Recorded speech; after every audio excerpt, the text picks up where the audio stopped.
The Bostonian is Matt Perrault. This is our city. The book is Dave Sharapan. Pay him. Pay that man his money. Together, they are The Bostonian versus The Book. You covered! You covered 12! I covered! Follow the show on Twitter at Boston versus The Book. How do you like them apples? Bringing you the best insight on sports betting news, Matt and Dave's daily picks, and an entertaining and unfiltered dive into the sports betting industry. Here's Dave Sharapan and Matt Perrault. And here we go.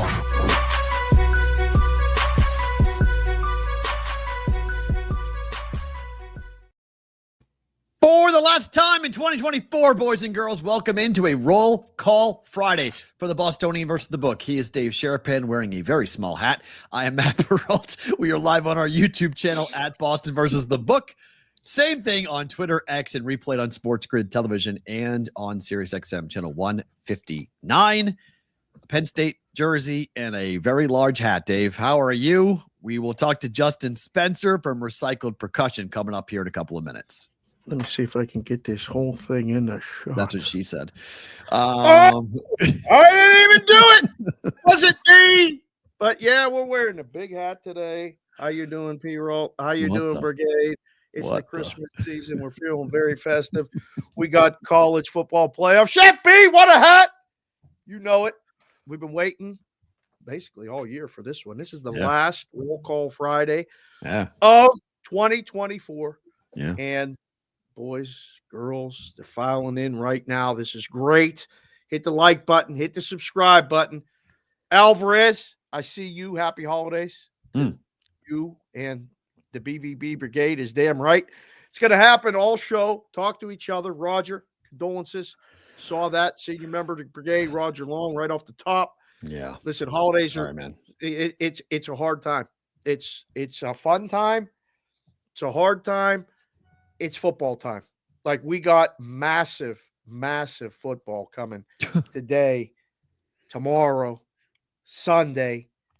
I don't know if anybody saw it on my Twitter. I was down there with the Circus Survivor sheet of who is available for every entry going forward and trying to come up with a solution for this Sunday, Saturday, Sunday, Monday, then wrap around and pick Christmas Day games. 2 games Christmas the day after. You got to find a survivor. You got to find a winner.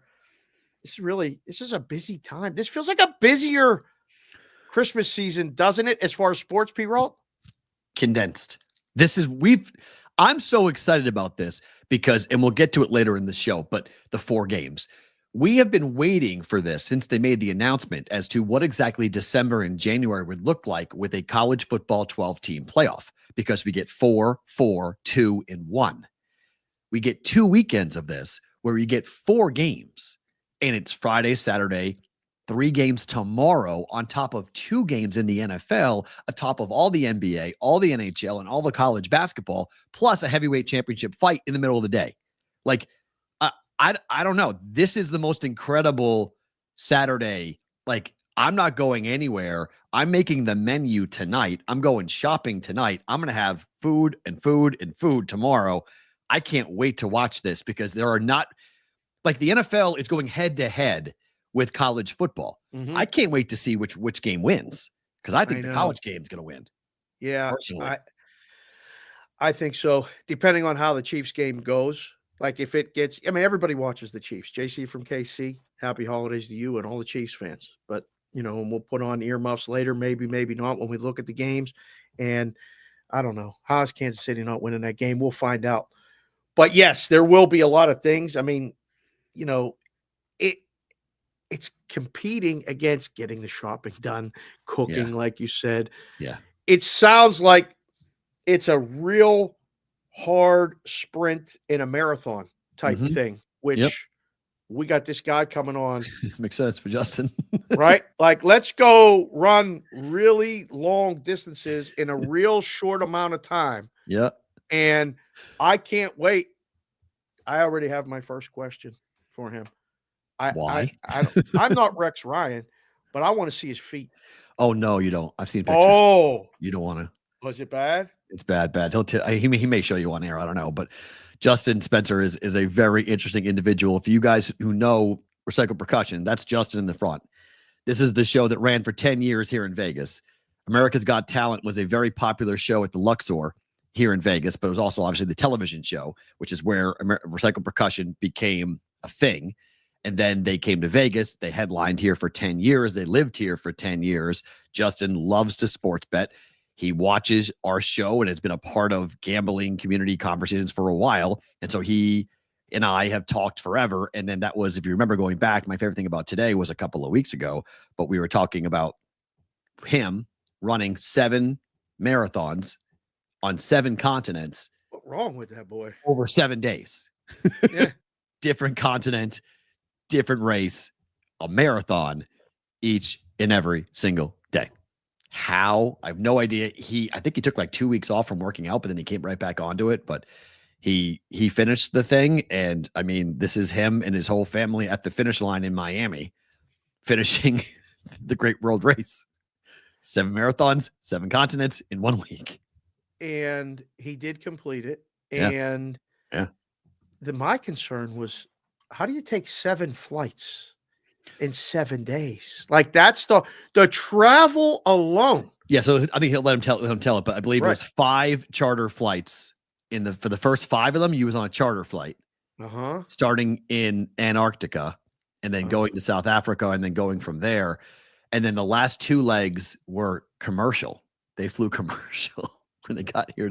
When they got to South America in the United States, they flew commercial. So they were in the airport and dealing with customs and everything else. So I have no idea. I mean, just one of those wild things. But they are so active. Like there's 2 fan bases that I am in awe of that have nothing to do with our genre. One is Call Her Daddy, which if you guys know who Alex Cooper is, and so she's the most compensated Spotify and female podcaster in the game. And so her relationship with her audience is something that I have learned and watched and studied. And then Justin's relationship with Chaos and Kindness, which is a television show that they have done, but they opened up their own in Laconia, New Hampshire. They have their own studio where people come and watch them perform. And then Alex Cooper, not Alice Cooper Addison, Alex Cooper. Alex Cooper. And then they have, they just opened up a store, an actual Chaos and Kindness store in a mall in New Hampshire. Like they have a retail store, which is kind of amazing to see. And so, but they have people that will go on cruises with them. Would you go on a cruise with the brigade? If we did a BVB cruise, would you do it? Where are we going? I don't know. I ain't going to Alaska. The warm. We're going warm. Okay. All right, I can say, like, if we're going to pick. No. Warm is minus 8,000. I'll go somewhere warm where we could hang out. I ain't going to no Iceland. I ain't going to no. I don't need to see the glaciers with the brigade. Yeah. That might be, one of those ones where we got to ramp up and maybe take the wife, maybe we get cozy and other things and whatever. But I ain't going to see no whales up north. With nobody. Wait, is it snowing in Boston right now?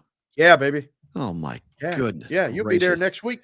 Yeah. Going back to snow. So Justin will be on here in a couple of minutes. We're looking forward to a conversation with him. What happened last night? The Chargers beat the Broncos on Thursday Night Football 34-27. But the news of the entire game was a 57-yard longest fair catch free kick in NFL history before half, which changed the momentum for the Chargers. Did you know this was a thing? A fair catch free kick?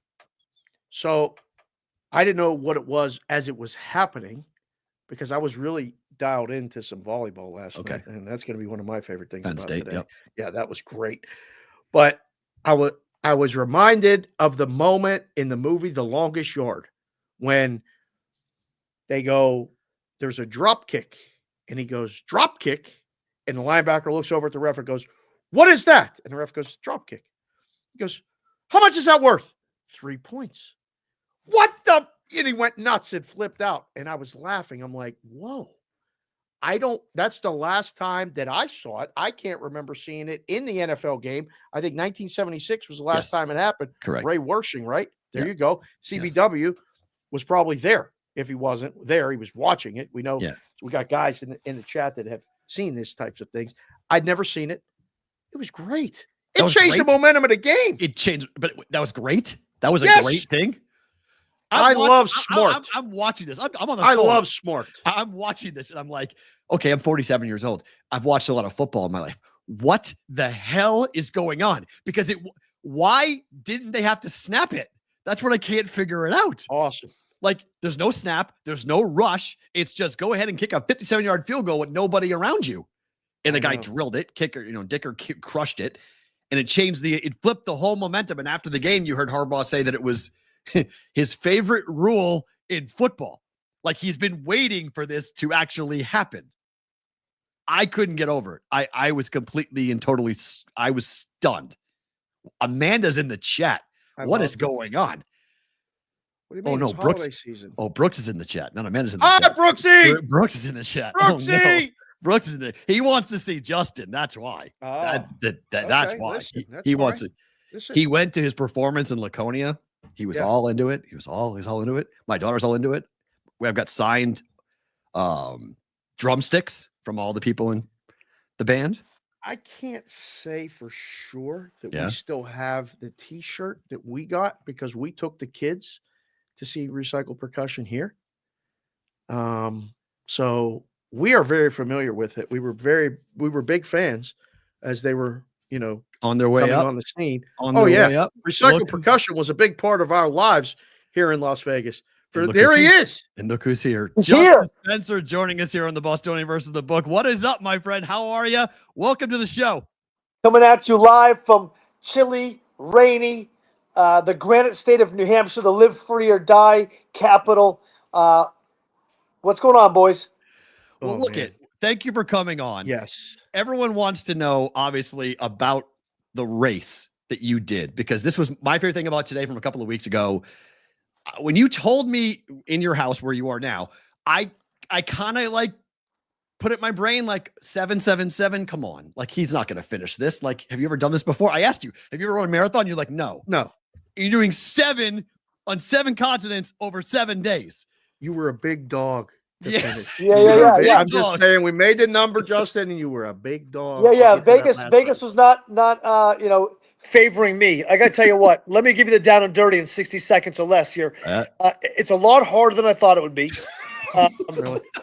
Because all you hear is a number. You hear 7 marathons. You do 1, what's 2? Well, there's a big difference when you run a marathon every 8 hours. And you have to fly around the world. Of course, the first marathon was in Antarctica, then South Africa, Australia, then Istanbul, Turkey in Asia, Istanbul, Turkey in Europe, and then we went to Cartagena, South America, in Colombia, and then we finished in Miami. And it was insane. It was fucking insane. 180 miles. I got rhabdo. I was puking. I was pissing coffee grain colored urine. I was but I fought through it because this is what East Coast people do, man. We fucking grind. We fucking grind. This is true. We're winners. We fucking win. How are your feet? I mean, I ain't got no Rex Ryan finish and all of this stuff, but like, Justin, all I could think about was how either funky or gnarled or like between the feet and the chafage. Which was worse? I mean, you had to be powder in your nuts and powder. What did you put on your feet? How were they a disaster? Well, first of all, there's OnlyFans accounts for these kind of things, chafing your feet, which I've not got a sponsorship deal on yet. But let me tell you the truth. Work on it. Yeah, I mean, my feet, my toenails turned black, a couple of them, big blisters. Chafing was brutal. I mean, it's one of the hardest things you could ever do in the world. There was only 50 people in the world that did it, and it will never be done again by me. That's for sure. Were you bored? Like, what in the world said, I want to go do this great for this moment, world right? Race. This is the moment you wanted, right? The moment with you and all your family in Miami at the finish line. That's why you do it, right? Yeah, you do it to see if you can do it. I hate running. But I hate running, but I love the idea of tormenting myself.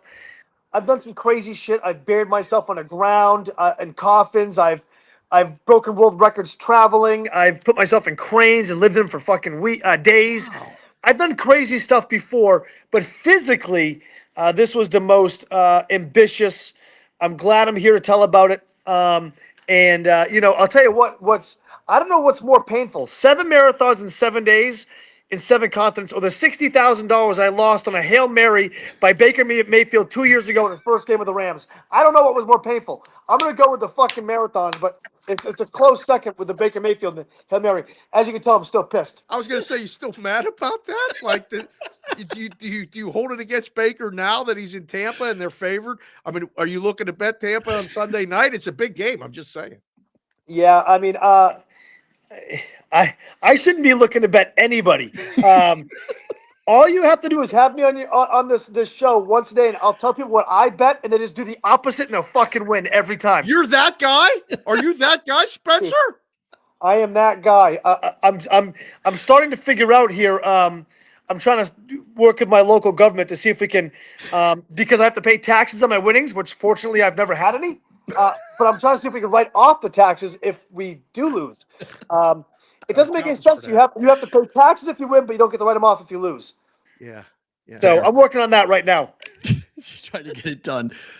The other things that you have done, you mentioned that running was difficult, but like, when do you get the idea? Like, does it pop in? Do you plan for it? Like, how does it come up where like, I'm going to try to do this? Well, all joking aside, I'm always looking for the next big thing. I'm a guy that, I have to battle mental illness a lot in my life, and because I got this crazy ADHD brain, and if I don't have a purpose or something to put my energy towards, I tend to just kind of not do much. So I always try to have a goal, and it had been a few months since I had a really good goal, something to strive for, and one of the guys in my band had sent me an Instagram post about these crazy human beings that were going to try to run around the world. And I was like, well, I'll try it. So I crash coursed it into 10 weeks of training. And keep in mind, there's people in this thing that have like run 200 marathons. I'd run 0. And the first marathon was going to take place in Antarctica in that 10-week span, negative 40-degree weather, running in snow. So I basically put this all into 10 weeks, and went for it. The relationship you have to your audience, I mentioned it earlier, but it's something that is such an amazing thing that people were watching you, they were following you. What's it like to have, not just you have support in New Hampshire and New England, but you have nationwide support. You have people here, as Dave mentioned, people here in Vegas that loved your show, went multiple times here in town. What's the audience like for you and the relationship you guys have with the people that support you guys? Well, you and I were talking recently about a band called 311 from Omaha, Nebraska. And our story is very similar. We're going to be celebrating our 30th year as a band coming up here soon. And because we came from nothing, I grew up in a fucking trailer park. I grew up having to grind my way up through life, was not a good student in school, had the whole world stacked against me, didn't have an easy upbringing. And to go from that to being a self-made millionaire in entertainment is almost an impossibility. It is... The odds are as equal as the Patriots beating the Bills this weekend. Like, it's almost fucking impossible. Worse. Right? So because of that, we've done this thing. We've done 8,000 shows. Of course, 5,000 of those shows were in Las Vegas. But we've built this fan base organically, like a lot like that band 311 we talked about, because we've had the time after every show to shake every fan's hand and we've built that over time. So we have this relationship with our fans that goes beyond. It's like, yeah, they're like, we love your show, but we love you as human beings more than we do your show. And that to me is it's a longer play. So we're very, very fortunate that we've got amazing human beings that support us. And, that really helped me get through those 7 marathons. Because I asked Dave to go on a BVB. We call it the Brigade as our audience. And you guys have gone on a Chaos and Kindness, what am I thinking of, Dave? Not tour, but on a boat, when you go on a boat. Yeah, cruise. Cruise, thank you. Oh, yeah. Wait, okay. You guys went on a cruise, right? Yeah. So we do a Chaos and Kindness cruise every year, and tons of people come, hundreds and hundreds of people come. Where's the cruise to, Justin? Where do you go? South, like the Caribbean, or do you go? Yeah, we did the Caribbean last time. Yeah, we did the Caribbean. Okay. What is that like, though? You're on a boat with people that just want to talk to you all the time. Yeah. So you just hide in your room. You never leave your room. It's like you have to think these people have been waiting their whole life to meet you, and you're stuck in a fucking on a large capsule in the middle of the ocean with them. Yes. Come out of your room like, hey man, you're like, oh, this is gonna be 3 hours of my day. Here we go. You're stuck on the Lido deck. Exactly. They got an unlimited amount of drinks coming. Yeah. You're on the Lido deck 11, just feeding your fucking face and popping Xanax like they're Pez. So I had it's crazy because Matt just told me that you're in Laconia or you got stuff going on in Laconia. So Yeah. I go to Curacao. I come back in the late 90s. I come back to Pittsburgh, and I'm reunite with a girl that I went to high school with, whose brother lives in Laconia, New Hampshire. And she says, you got to come up here and see this bike week. Yeah. And this was before she asked me to get her the boobs. And like, she saw Mark and I was it. And she was coming. What year is this about? 1999. Okay, so I graduated 96. I was up there 99.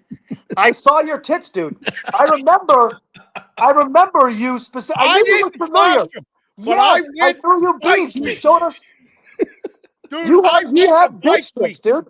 And I went, you know what? I think we should take a break. I'm going to go home to Pittsburgh, and then I'm moving to Arizona, and you can stay here because that changed me, Justin. Bike week, Laconia, summer of 99. I went back to my parents' house in Pittsburgh, and I said, I'm moving to the desert. I ain't going with that crazy nut job, whatever you want to call her. Explain what bike week's like up there. Well, Bike Week has been, that's why I asked really what the year that you came up to Laconia was, because Bike Year has really been tapered down because now it's become this like family-friendly event. But back in the 90s, back in the 70s, 80s, and 90s, it wasn't that way. So it's the third largest gathering of motorcycles behind Sturgis and Daytona.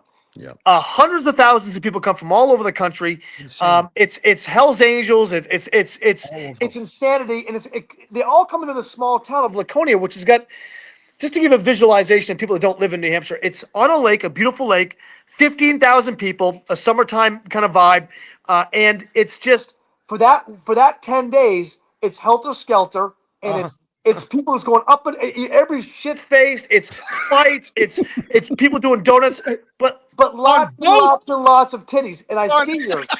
Boats, Justin. I felt like we were in a war zone with these cigarette boats. They called them. Oh yeah. Everybody was zipping, and then the wake was shaking the boat.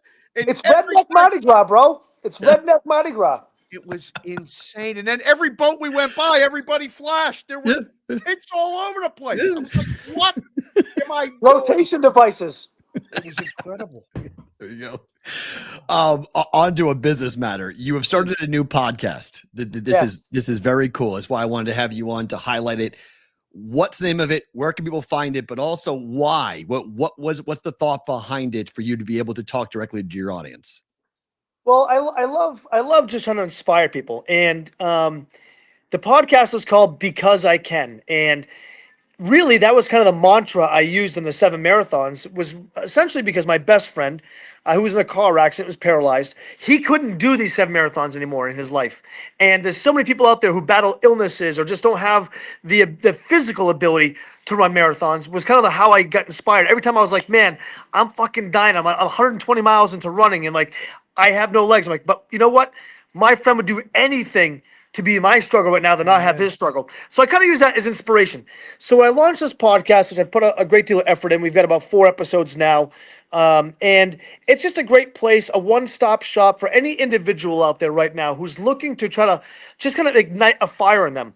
And the metaphor would be marathons, but it could be anything in life. And I've got this great journey. I've multiple businesses. I have excelled in every single thing except for sports betting, which is the irony of this entire podcast.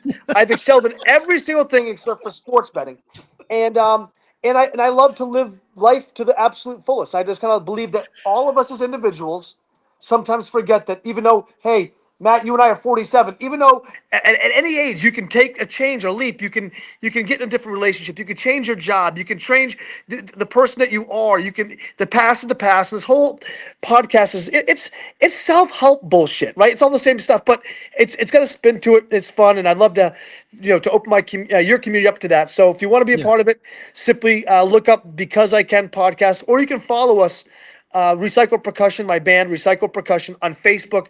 We've got a large audience there. We do a lot of really cool stuff. In fact, tonight I'm giving away $2,500 in that podcast on the Facebook page. So we're always doing crazy stuff. I love this. Scratch tickets or cash? What are you doing? Cash. Cash? I invented this game show I call Marble Mania, and anybody can play for free from home. I built a 50-foot track, like a racetrack, and I roll eight colored marbles on this track for 5 laps. If you can predict the order of the marbles, I'll give you $2,500. Wow, this is outstanding. This is good. Listen, man, this is great. This is you keep doing what you're doing. It's inspiring just to hear the story. You're actually living it. The self-help stuff is great, but people got to see someone actually doing it. I think as men, as we get older, we lose sight of that, where it's like, man, I feel so by myself, or I can't do this, or I can't do that. Because I Can is a great name. We should get t-shirts made, get those things out. Let's get to business. All right. You've come on and said you've conquered marathons. You're starting a podcast. Geez, you did 5,000 shows in Vegas. Recycle Percussion has been a national name for a long time. Can't wait to tell my kids to come back. I'm telling them I met the guy who's one of the guys on Recycle Percussion. But everybody wants to know one thing, Justin. Do you like Notre Dame or Indiana? The game's tonight. Give the people the side that Justin Spencer likes. Notre Dame, and I sent a message to Matt saying he had a really good – Georgia's in a very favorable bracket. And I liked how you took the Georgia bet, and I think you could play off that bet.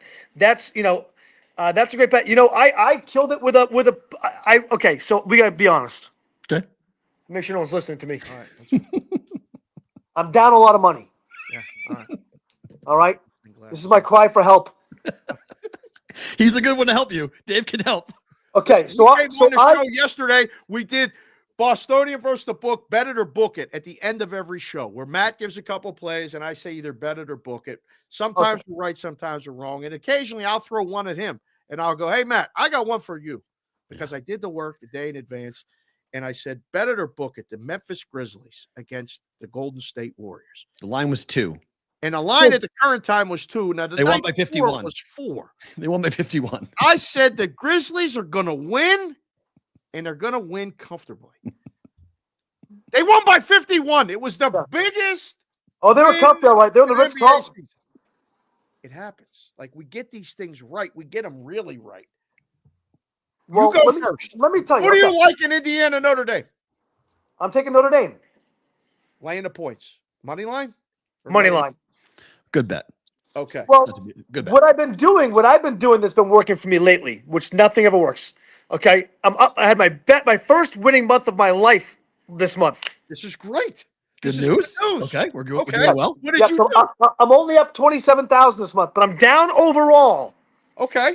I'm down overall 330,000. Oh. Okay, so what I need to know from you, I'm dead serious.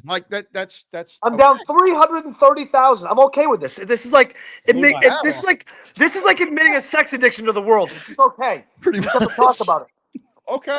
My question is, what? Will I ever be able to overcome that? Yes. I told you. Yes. Yes. Slow. I mean, the way you're betting will depend on that, but you ain't going to get it back today. Like that's I give up. When you're don't give up. Today. I'm broke. See, that's the problem. Luckily, you're not. That's the best on the show. You can't just get it back today. Like there's a lot of games this weekend, okay, and there's a lot of opportunity. You like Notre Dame money line? I like it. I'm afraid to even ask who you like in the Penn State SMU game. Penn State. There, yeah. Money line. Penn State money line. Money line. So let me ask you this. I'm just saying, why can't I just tease down the Buffalo game to -6 and then parlay that with a tease. I know. Listen to me. I showed you my parlay last week. I won 20,000 on that parlay. You did. Yes. You did. I told you I liked it. But I'm telling you right now that Buffalo's not losing, the Bengals ain't losing, and Green Bay ain't losing. None of those 3 teams can lose. It's almost an impossibility. So why can't you just parlay those things and put 20 grand on it? You could. That's called. You might only make 12, but it's Yeah, called but a you could. chalk money line parlay. let me ask you this. I think the Buffalo money lose? line parlay in that will pay better than the teaser, and you just need to win the game. Right. If you Does start Buffalo involving lose? teasers down, what's that? Does Buffalo lose? No.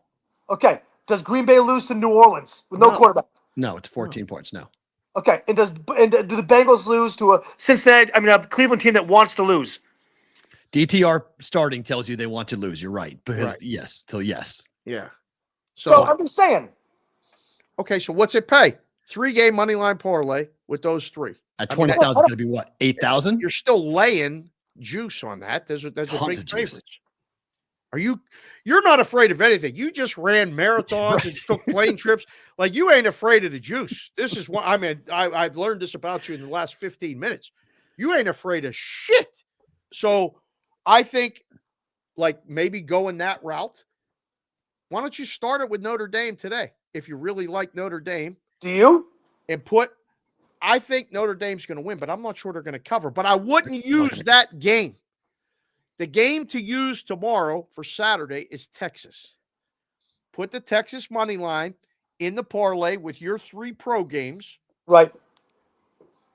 You're going to have to live and die with these games tomorrow, Sunday, and Monday. But you ain't afraid of nothing. So you got a 72-hour sweat. That's great. As soon as Denver scored first, I immediately put $5K on Hebert to throw over 225 yards, and I parlayed it with a hockey game. Who the hell was it? It was Not the Bruins. Not the Bruins, No, right? no. Tampa Bay Lightning, and it was an easy money. It's easy money. But the reason why you're down is because you're parlaying. I know. Don't I know. parlay. You're setting yourself up for you make it more difficult. You were right. Herbert was going to throw. They were down. That's a good bet. They go ahead and they threw like crazy. Game went over. All the props went over. Yeah. That was a good play. You make it more difficult on yourself because then every leg you add, it makes it more mathematically difficult to win. Very tough. But nobody plays parlays. In-game betting? Do you like the in-game stuff? Yeah, I do. I do because I can make some money off it. Because it's easier to. I like to look at yardage and quarterbacks. But I got bit the other day because the game where I had some money when it was Rams the and Seahawks. Niners? No, the Seahawks. Oh, I put money on Gino to go over and he got hurt Yeah. mid-game. So that's the risk. You know, That's the risk, right? But I mean, overall, I mean, I started with $2,000 this month. I'm up to 27,000. That's great. That's tremendous. Take a little out for your time. Yeah. Like take as you win, the only way you're going to get that, 3 Nut. large back is if you take 10 for your time and then, do it again, take 10 for your time and build that, get back fund. Like, you can't be emotional about getting that back because as soon as you get emotional, like, and you seem like that guy, you said you got ADD and all this other, like, I'm emotional you're as crazy. Emotional as fuck. You can't bet I've that. never had a beer my entire life. Like, I don't drink Wow. alcohol. Okay. I've never done drugs, all that stuff.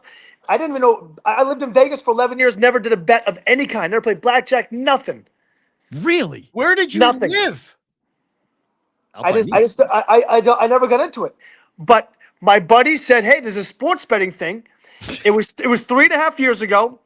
At the time, they did not have sports betting in New Hampshire. So he goes, "If I drive to the Connecticut border," I go, "You know what, dude? Throw $10,000 down on the It was a Cowboys parlay with something else 3 years ago, and I won. I was like, "Oh, this is easy money. You This is easy win money." the first bet. You always were the first bet. Win the first First bet. bet. I've seen it for years.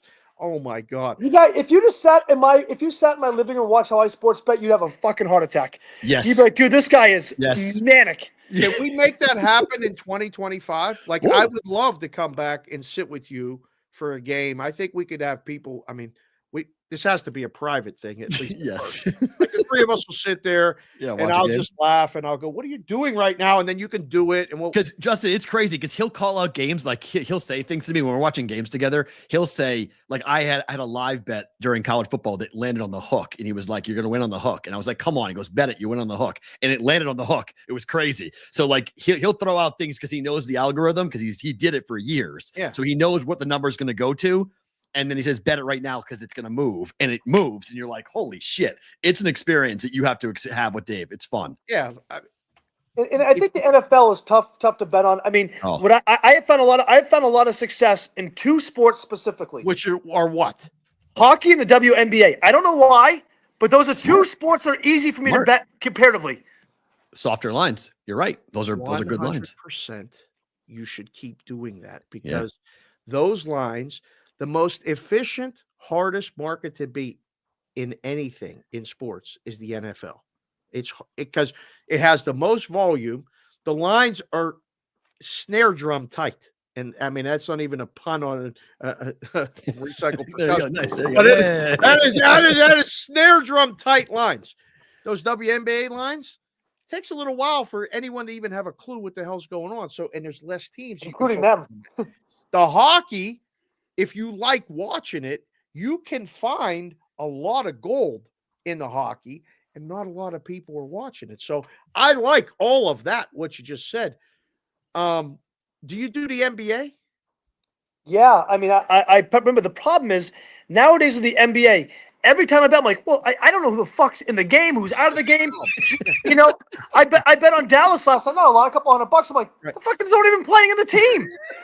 I put $200 on. I'm like, okay, well, Doncic is out. Yeah. Well, Irving's out. Yeah. Klay Thompson's 48. I'm like, there's no fucking way they're gonna win this game. Yeah, that's The Celtics? Are you kidding me? Oh, last night. That was bad last night. Can't lose to the But Bulls at understand home. the Oh. NBA's it's. I like in-game betting the NBA. If you like I look at trends and go, basketball is a game of runs. It's a game of runs. So Yep. if the home team I had a great bet a couple nights ago where Denver came out and was up by 21 points on Sacramento in Sacramento in the first quarter. I'm like, that's not going to last. Sacramento's going to make a run. So the spread was like 15, and come to find out, they covered the spread right away. Like it was the run happened 2 minutes later. So the things like that sometimes it's easy to go in game with those teams or those basketball. Very good to go in game, and you can create middle opportunities where you have one side plus 15 and the other side, plus 2 or plus minus 2, and now you have a 15-point window where you can win both bets and you can't lose both. Which that's a whole nother education course that we'll do and we'll go over and all these Helps other things. me a ton. Yeah, like I've and you learned can get that from out of Dave. bad bets. So you make Yep. that bet like on Denver or on Dallas, and you go, oh God, they're not playing. Here, I'm going to bet the other side right now at the beginning of the game, and then you can add to it. Now, when you're Can I ask doing you a this- question? yes, Okay, I'm going to ask each of you guys a question. yes. All right. You have to survive betting only one sport the rest of your life. What are you taking? College football Okay. for me. In-game wagering. It doesn't matter. The only sport you can bet the rest of your life, and you have to survive on that money. Oh, I think the opportunity to do basketball. WNBA. Well, I think They NBA only have 10 because games. there's more games. There's more games. NBA is every night, and I can sit and watch a game and know where the line's going to be or have a good feel for it. We'll last a long time. I don't know if we'll get fat and healthy and eat good, but we won't lose. I know Survive. that. Yeah. NFL would be the last choice. Oh. The absolute last choice. But you know what sucks? It's the most fun one to bet. Of course. That's the problem. The NFL's the That's most what it fun. gets you. That's what it gets you. NFL football is so fucking fun. It is. When I But- watch college football, I'm like, it's slow. The ball. I get it, Oh, but I like, disagree. Whoa, Yeah, I disagree with that. Hold come on. I disagree Come with on. that. I like You got to watching get college. into the college football. It's going to be great. This Yeah. The weekend good is going to teams, be the good awesome. teams. He's from New England. We don't give a crap. In New England, college I football is just like know. a speed bump. Like we don't care about it at all. It's like, oh, what's that? College? Give me the Sunday and watch. Are you the a NFL. baseball guy at all? No, no. Oh, I grew up a hardcore Montreal Expos fan when they Love when the the, In 1994, when the strike happened and we lost Delano DeShields, Marquise Grissom, Larry Walker, Pedro Martinez, they had the best team. They were going to beat the Braves that year. Yep. And then when that strike happened, they lost their team. That was it. Yeah. And I gave up on baseball. Baseball is too slow for me. It's too many games. I don't like it. It's hard to bet too. You don't go to grind. Fenway and watch games or nothing? Oh, dude, no one goes to baseball and watches games anymore. They go to the games, but they don't watch. They get drunk. I don't drink. That's Listen, fair. You And can if I sit go to there- Red Sox, if I go to any more baseball games, I'll probably start to drink. You can sit there and bet every pitch You can. Yep. at the baseball. Don't game. tell him that, Dave. It's a bad idea. No. Don't Guys, tell you're, him that. you're dealing with a fucking loser over here, man. Yeah. Don't tell him to bet Sorry. each Okay, pitch. forget what It's a I just bad said. idea. Forget He'll what be I down just said. 20,000 by the third inning. I'm out in Texas in my parlay, so help me God. Dave loses. Okay. You come after Dave. Justin, listen. Texas is Thank you for doing this. Give folks the information where they can, because you guys Please. have. I know you're performing in Manchester all throughout the New Year's holidays. So promote the live shows as to where you guys are going to be. Because we got folks in New England who are watching this that they can watch you guys in we've the got pod as we well. got amazing shows. Come out there, hang out with us, help support my my gambling debt. You can go to Recycle Percussion on our Facebook page. Pretty simple. That's the one-stop shop for everything. You guys keep it down and dirty. You guys are awesome, and good luck this week with all your bets. We'll see you guys soon. We'll be Thank you, talking. Justin. Thank you All so right, much. peace. Thank you, Justin Spencer, joining us here on the Bostonian versus the Book. That was a ton of fun to get him on the show. My goodness. I told you before. I love that guy already, but my goodness. I didn't think he'd say the number. Holy crap. I can verify it, guys. Like in The case only you're, thing he didn't show was his feet. He Yeah. showed us everything. That was He- incredible. I called Dave. I went to Justin's house where he was, and it was me, Amanda, and Brooks, and we went over there for dinner and had met his wonderful family. His wife is an absolute joy. His daughters are awesome. And so we're all sitting down, and he just says to me, I got to ask you a question. And I'm like, and I don't think I'm speaking out of turn because he just told the story. So I'm like, what? He's like, I want to show you something. I'm like, okay. He takes his phone out and he hands me, I'll leave the book nameless, but he hands me his balance. And he goes, how many people do you think in the world have lost this much money at this book? I looked at the number. It was over $300,000. I was like, I don't know, man. That's the biggest number I've ever seen. Somebody being down. I've never seen 300,000 somebody being down. And for him, now you can go and Google Justin Spencer if you want. Justin's a self-made millionaire. Okay. We're not advocating this. We're not saying you should ever be like this. Okay. But he got the money. He's got the money. He's got He's more got the than money. me. This is like $30 to you and me. Okay. This is not Yeah. him being down 300K. He headlined for a decade here in Vegas, and it's like, he's got the money. Yeah. But to see that number on a screen was, I called you. I said, I just saw the craziest thing. I didn't just saw $300,000. He's down 300K. Yeah. In When betting. he called me and told me, and I was like, all right. He goes, he wants to come on the show. I said, well, get him on the show. I mean, this would be awesome. You know, this would be, he probably has carte blanche. He can do whatever he wants. At this book, he can do whatever he wants. They'll take any action. I told him, I go, do you want, I know people that would love to get a hold of your account. Holy crap. I said, I go, I know people. Do you want me? He's like, no. I don't want to talk to anybody. I was like, okay. I was like, we know people that would come out of the woodwork for you. and I mean, we can have it done before the game kicks today. And It's a another day. It's a phone call. It won't take long. But yeah, Uh, so it's wild how, you know, these cycles and circles of people, and we meet, and it finds a way to get back to like the games, the sports, Yeah. and then people start gambling. He lived here for 10 years and didn't make a bet. Mm-mm. That's more impressive Right. than anything. Like that's His impressive. wife going told to me. His wife told me that it was more like she knew the addictive nature of his personality. Yeah. And so she said when they were here, it was much like, like stay out of there. Like she was more like on point with him about like, hey, you can't start. Like, don't even do it once. Because you do it once, you're going to like it.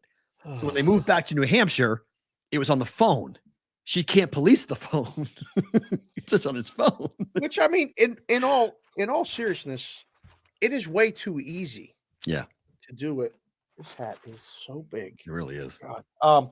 It's so easy to do on the phone, and it takes a level of. I think you have to lose before you learn how to win. I've said that many times. You have to learn how to lose, and then go, okay, I can't keep doing that. and we've had interviews with guys, and like Aaron wrote that story about on CasinoReports.org, and the parlays are brutal, fellas. Like Oh, you they're just not can't. Jeff Benny, they are not limiting him No at even chance. a little. Zero. Even a little. Zero. Zero. They're limiting literally nothing. Like literally nothing. He can do whatever he wants, literally whatever he wants. He can put down whatever he wants. They will take whatever action he wants to put through. They will approve. Which is, all of I it. mean, and again, like as long as you deposit the money and the money's in there. Yep. Oh, play. He's good for it. Oh no, Yeah. it's not. I mean, I look. I've gone to his concerts. I've seen they will sell out in a theater in Manchester. They start playing for I think it's 16 consecutive nights. They play 2 shows a day on certain days, and it's about a 6,000, 5,000 seat venue, and they sell it out consistently. It's incredible. Like the support that they have in New England, their community, people will see the show multiple times. They'll keep on coming back just to meet them and talk to them. And that's what I said before. Like, I have learned a lot about watching his interaction with his fans and with the people that support their show, and how to just be present for when they want to, and he's kidding on some of the things he was saying, but like I was asking, you're stuck on a boat with all these people that want to talk to you. Like, how do you do that? And he's like, lock myself in my room. He said the same thing when I asked him that privately. He said the same thing publicly and privately. He said, I just lock myself in my room. Like, see, me, I'll just sit and hold court and talk. You will do.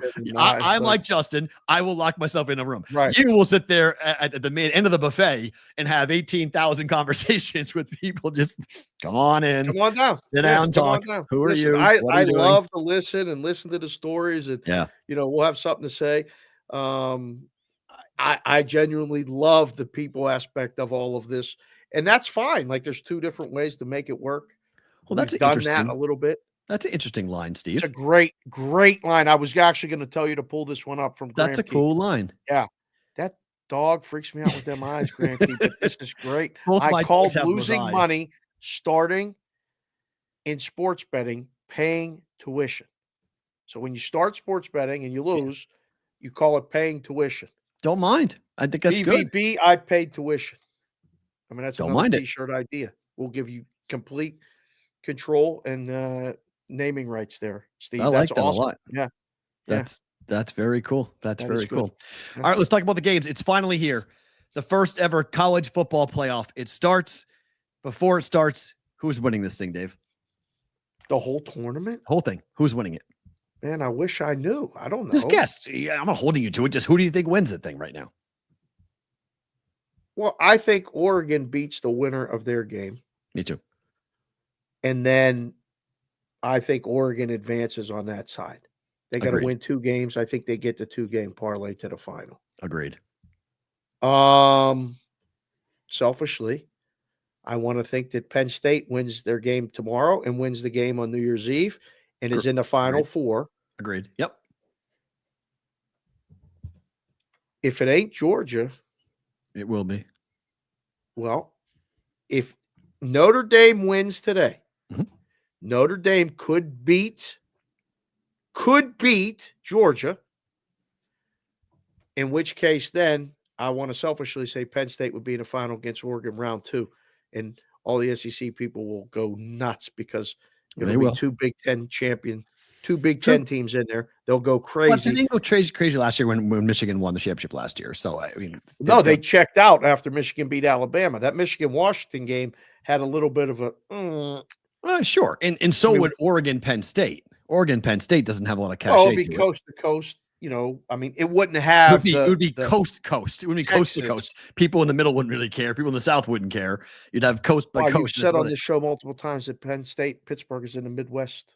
Pittsburgh is. Happy Valley is kind of on its way. Central PA. Are more Yeah. Penn State people in Philadelphia, or are they in Pittsburgh? That's I've always been told it's in Philadelphia. the second biggest alumni base in the United States. Right, Penn but I've heard it's State. all Philadelphia. Penn State's biggest alumni group is in Philadelphia, not in Pittsburgh. Correct? Probably make that argument. So yes. they There's would be just more coast, people. it's coast to coast. So it's Philadelphia to Eugene / Portland / Seattle for Oregon, and then everything in the Northwest. middle and the south is kind of a yawn. It's geography portion of the show, boys and girls. Stay tuned. There's more Be coming. yawn. So, Yawn. Oh, Penn State. I don't know. What do you yawn. think is the best? Is it chalk for Yeah, for 1-2. best results? 1-2. Oregon, Georgia. Yeah, 1-2 is the best results. 1-2, but I don't. I think we're going to see it. I think Oregon wins. I think Oregon's winning the national championship. I think this is Oregon's year. I think the neutral site is huge for them. I think the speed tracks that they're going to be on is huge for them. Not having to Rose play. Bowl over. Yeah, We won't. We're doing shows Monday and Tuesday next week, but we won't do a show prior to that Rose Bowl Mhm. being played. So you just put it in your back pocket. Maybe we'll do a we got for the bowl semifinals kickoff. though. We got something for the guys that will probably have to make the announcement during the break. But maybe Monday or Tuesday of next week, we may have an announcement for you guys for the semifinals. Oh, let's hint at it now. Just did. I just live did. shows, I live just did. shows in Vegas for the semifinals. Both games. Both games. games. Thursday and Friday. Thursday, Friday. We're gonna announce it when we get the final confirmation. But plan, if you're coming to Vegas, come and hang out with us at the show. I don't know what it's going to entail. It's a after hell of that. a weekend, guys, because you have Thursday semi, Thursday, game. Friday semi, Saturday 3 NFL playoff games, Sunday 2 NFL playoff games. Right. It's arguably the best 4-game stretch in football history to come to Vegas. Yeah. I mean, you're talking January- about gambling. Like the NCAA tournament is so fun. You're getting the football version of the NCAA tournament for January 9th, 10th, 11th, and 12th. Yeah. That stretch is psychotic. Yeah. So put that in your back pocket, boys and girls, if you want to come out and hang out, because we're going to do it. We nailed down the dates. We just have to make sure the times, and it's, we're working with Resorts World. That's the place it's going to be. And we're going to know exactly, hopefully, when we get reconvene this show on Monday or Tuesday. But that was one of the announcements that I wanted to make today. I think I don't think it is chalk. Okay. I don't think it is. I would love to see like one of the long shots get there. Boise State. Oh, come off of They it. would have to beat Penn State. Come off of it. Oh, you don't Boise think State- that would be? I've seen Boise State with my own eyes. I know. That So ain't- did I. You I guys know. are not losing to Boise State. I'm sorry. If Genty runs for 100 yards, I'm going to be stunned. Okay? You guys are going to make the Maddox kid throw, okay? Which is perfect because your defensive ends are going to eat. They're going to crush the offensive line for Boise, and then your DBs are going to pick them off. Penn Yeah, State's they're gonna- offense, that's an under game. Penn State offense does nothing. You guys win the game probably 13-3. That game sucks. That's going to be a boring slog fest. You're going to beat the crap out of Boise State. Okay. It's a bad We'll see. matchup. 11 and a half. I mean, the Penn numbers State's a are bad 11 matchup and for a Boise. half or 12. Of all the things that they set up, that was one of the worst matchups for Boise State. They would have loved to have seen Oregon again. That type of team, speed, finesse. You don't want to see a power team. You don't want to see someone that wants to go into the trenches and That's just what I play mean. smash. Oregon is very susceptible to running teams. Like you can run against Oregon. Okay, but can you stop them? That's the problem. You got to stop them. You guys couldn't. Can you stop them? It's Right. okay. They're going to give up Outscored, points, yeah. but can you stop that offense? And no one has stopped that offense yet this year. And I don't think anybody can stop that offense this year because their offensive line is really damn good. And Gabriel is their timing passes. And that's what I mean by playing on fast tracks, not having to go to the weather, not play outdoors, not play in Ohio, not play in Pennsylvania. You play in warm weather in domes. It sets up perfectly for Oregon. Tough environment, but it sets When up they go perfectly. Rose Bowl and then I think Peach Bowl, Cotton right? Bowl on that side. Either or. Peach Bowl, Rose Cotton Bowl, right. Cotton Bowl. So Both they're domes. So Dallas or no, or Rose Atlanta. Bowl's in Pasadena, but Right, it's but- outside. It should be fine. And then they Right. go to Dallas, Right. and play in Jerry's World. Which And then the championship that game fast is where? track is. Championship game is not there. Mercedes-Benz, Mercedes-Benz. Atlanta. So dome. Another fast. Yeah. So track. outdoor fast, dome for them. So Yeah. it works out well for them. In the 3 games in the playoffs that we've had, because we've had the 3 playoff era, 3 games, 2 semifinals and a final. Favorites have gone 21-9 straight up, 16-14 ATS. but 15 and 15 to the total. Good job. Numbers. Good job by the bookmaker. Good numbers. So be careful with, there's no trend to follow here. Straight up, favorites tend to win. If you're favored, you win, but you don't cover. Good to see Pavlik in the chat. He just posted this, the chalk money line parlay. Okay. With Penn State, Notre Dame, and Texas is plus 119. 3 games, plus 119. If you want to get involved in all 3 and you just want the money lines. Listen, man, the spreads are going to be tough. The spreads are going to be tough today, tomorrow. I like that. Wouldn't surprise me to see 2 dogs cover. But so we're staying away from Tennessee. Why are we not adding Ohio State to that? Because Tennessee could win the game. No, that's the dog. Everybody thinks got the best shot to win the game. I mean, more so than Indiana. I can't believe everyone just is so automatically fading Clemson.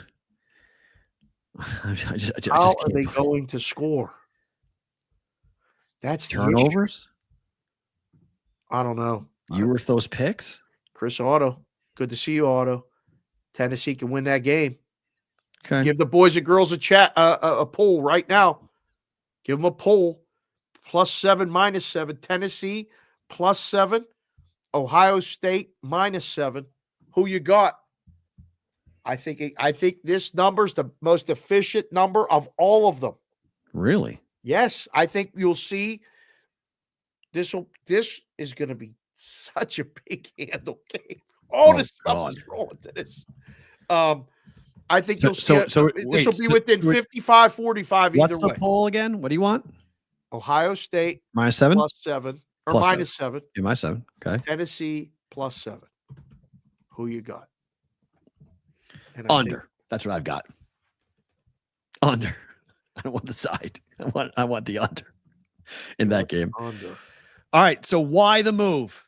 It was 7.5 last night when I bet it. It's 6.5 now. Yeah. This is a big move, is it not? Not so much on the day of the game. Not so much in college as it is in pro. Okay. Like if we cross through to 7 in the NFL on Sunday, something's up. Well, or we really needed a bet on the other side. Okay. Because 3 is the number falls on the most, 7 is the second. Now with the 2-point conversions, it's not nearly as much as it used to be, but the 7 was key in and it still is in the NFL, not so much in college. I think this was a weather play. I think this was because the weather's fine. The weather's fine. The weather was apparently not going to be fine. Oh, okay. This gives Indiana more of a shot. Okay, fine. I took 7.5 based on the weather because it's only going to be cold. We don't bet the wet. We only bet wind. Don't bet the wet. There is no wet. The wet. It's going on definitely on 2025 t-shirts. We don't bet the wet. I think that was. You bet the cold. Yeah. So I was texting with Gumpy this morning, and I was supposed to FaceTime him, and then they got busy, and the boys were flying on a jet and all those other things. He's like, "Let me call you back," and right. I haven't heard back from him, but I was like, I need the boots on the ground right from the game, like either right at game day or whatever. But they were busy traveling, so I think it was a weather play. Freeman is 21-4 straight up at Notre Dame as a 6-point favorite or more. He's 6.5 right now. But 3 of the 4 losses that he has suffered straight up are teams with potent offenses. The one that was not was Northern Illinois this year. Yeah. At home for Notre Dame. Okay. Yeah. Look, I took the hook 7.5 just because it's a number play for me. People were like, wow, you came around on Indiana. No, I have not. I'm not, because frankly, Notre Dame being in this thing, I was more angry about Indiana. That just saved the Notre Dame rant, because I could rant about Notre Dame the same way I want to rant about Indiana. Like, you look at the schedule. Yes, margin of victory is why everyone's like, "Ooh, the Irish," but they've played. Their schedule is so baloney. It is complete garbage who they have beaten and who they have played. Now, that's college football. Like, I get it. And the margin of victory, you beat Florida State by 1,000. People are like, "Oh, wow, FSU is garbage." Their home schedule is garbage. Like, they didn't play anybody at home this year. And so sometimes being at home can be a detriment. because you got a team coming in that has nothing to lose. And look, on Pat's show, Signetti sold me a little bit on the idea that they learned from their loss against Ohio State. Without a doubt. That they learned how to play on the road in a hostile environment as big underdogs, and they're going to not make the same mistakes as a coaching staff. They've learned different techniques and different things they want to employ here tonight against the Irish. So, and there's going to be some red in that building. I mean, it's not going to be all green. There's going to be some red in that building tonight. Oh, without a doubt. So the crowd, none of that matters. It won't matter at all. Is the field clean? Mm-hmm. Can we get this offense going? Can we score? And I think the answer will be yes, at least initially. Well, here's the problem. Said it here on this show. Losing is learning. Yep. We used to tell the kids that. We can't win every game. Right. We won't win every game. What we won't do is make the mistakes that caused us to lose. If the opponent beats you, that's the sport. That's the game. But if you learn not to have a punt blocked like Indiana did, special teams may decide this thing. I think it's close. Like Corso would say, closer than the experts think. Big Ten against Notre Dame as 3 or more point favorites. The Irish under Freeman, they're 5-0 straight up and 5-0 against the spread. He has taken apart the Big Ten in these games. Yeah. So not a small sample size. Okay. But which Big Ten teams? It's not like he played Ohio State. It's not like he played Penn State. It's not like he played Michigan when they were good. Right. But Indiana's not part of that. That's the problem. They play the Indianas of the world and they house them normally. Yeah, they get that. They play Northwestern, right? Yep. That's on the schedule every year. That nice Chicago Midwest game where the people love it. But Indiana's in-state. They play these games. This is what they do. Like Indiana hasn't beaten the Irish since like the 1800s, right? It's been forever. It doesn't happen. And Notre Dame plays Purdue every year. Thank you, Dave's Daily Picks. They play Purdue and Northwestern. Okay. Thank you. So, I mean, I'm just saying, like, okay, but Indiana, up before this year, Indiana and Purdue were in the same boat. They were in the same conversation piece. Listen, man, this is all new. All of this. True. This is true. For the coaches, for the players, for the networks, for us. Zach the Hat coming in strong. Catholics ain't losing Christmas week. Wow. I think Notre Dame wins the game. I think Indiana covers. I think this is like a 31-27 win for the Irish. Okay. I think Indiana's defense is going to have a tough game tonight. Thank you, Zach the Hat, for dropping that note to me today, too. Want to wish Amelia and you happy holidays as well. He sent me a nice DM. Christmas card, a virtual Christmas card. That was cool. Christmas. It was awesome. Yeah. Thank you for that. That's very nice of you to do that. I appreciate really that. Awesome. Roll call Friday in about what, 30 minutes? 20 minutes. So 20 minutes or so. Yeah. Once we get through all the games, then we'll do it. All right. SMU at Penn State, numbers 8.5. Total's climbing. It's now up to 53. You're not going to like these numbers, Dave. James Franklin is 7-32 straight up against top 15 teams. 7-32 straight up. SMU's top 15 team. Franklin, off of a loss, however, is 18-4 straight up. Okay. Lost his last game, lost to Oregon, but just 9-12-1 ATS when the next game is a big number, 7 or more. Okay. So he loses, doesn't normally cover the next game. Okay. You guys going to cover? You guys are going to win. We're winning. The weather is a major factor for me. Not so much about the total. I just don't think SMU is going to be comfortable in 25-degree weather outdoors. This is what we've always wanted to see. Who is comfortable in 25 degrees outdoors? College football in general, in the month of December, weather has played a major factor in the NFL as to who wins and who doesn't.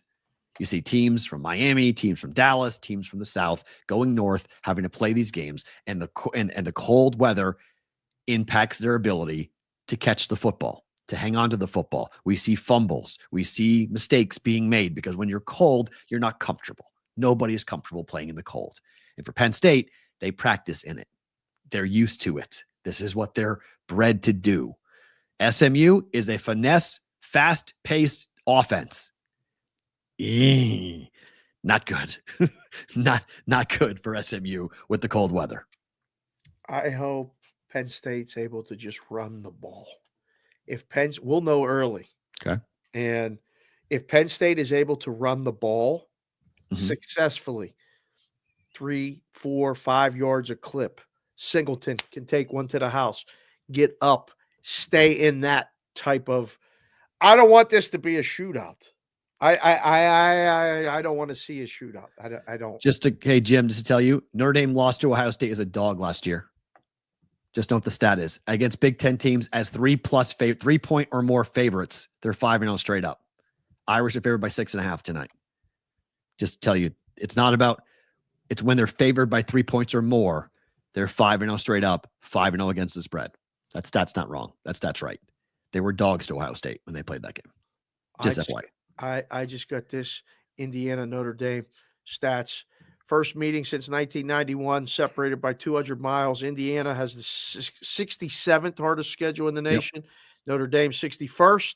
They're mirror images. They literally IU scores 43 points per game while allowing 14.7. Notre Dame scores 39.8 points per game while allowing 13.8 points per game. That's why 7.5. That's Spider-Man. Yeah, and that's why I bet 7 plus 7.5. Yeah. Because thank you, Dave's Daily Picks. They are mirror images of each other. A lot of levels. Literally. Yeah.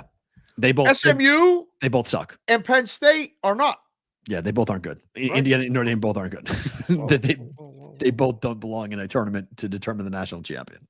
But they do, so they're in. So fine. They get and the committee put them against each other for a variety of reasons. 1, in-state rivalry, sell tickets. 2, get rid of one of them. Make sure one of them's out after the first round. Was? Yes. We don't like either one of these teams being in. They'll play each other. Get rid of one of them. Then we're good.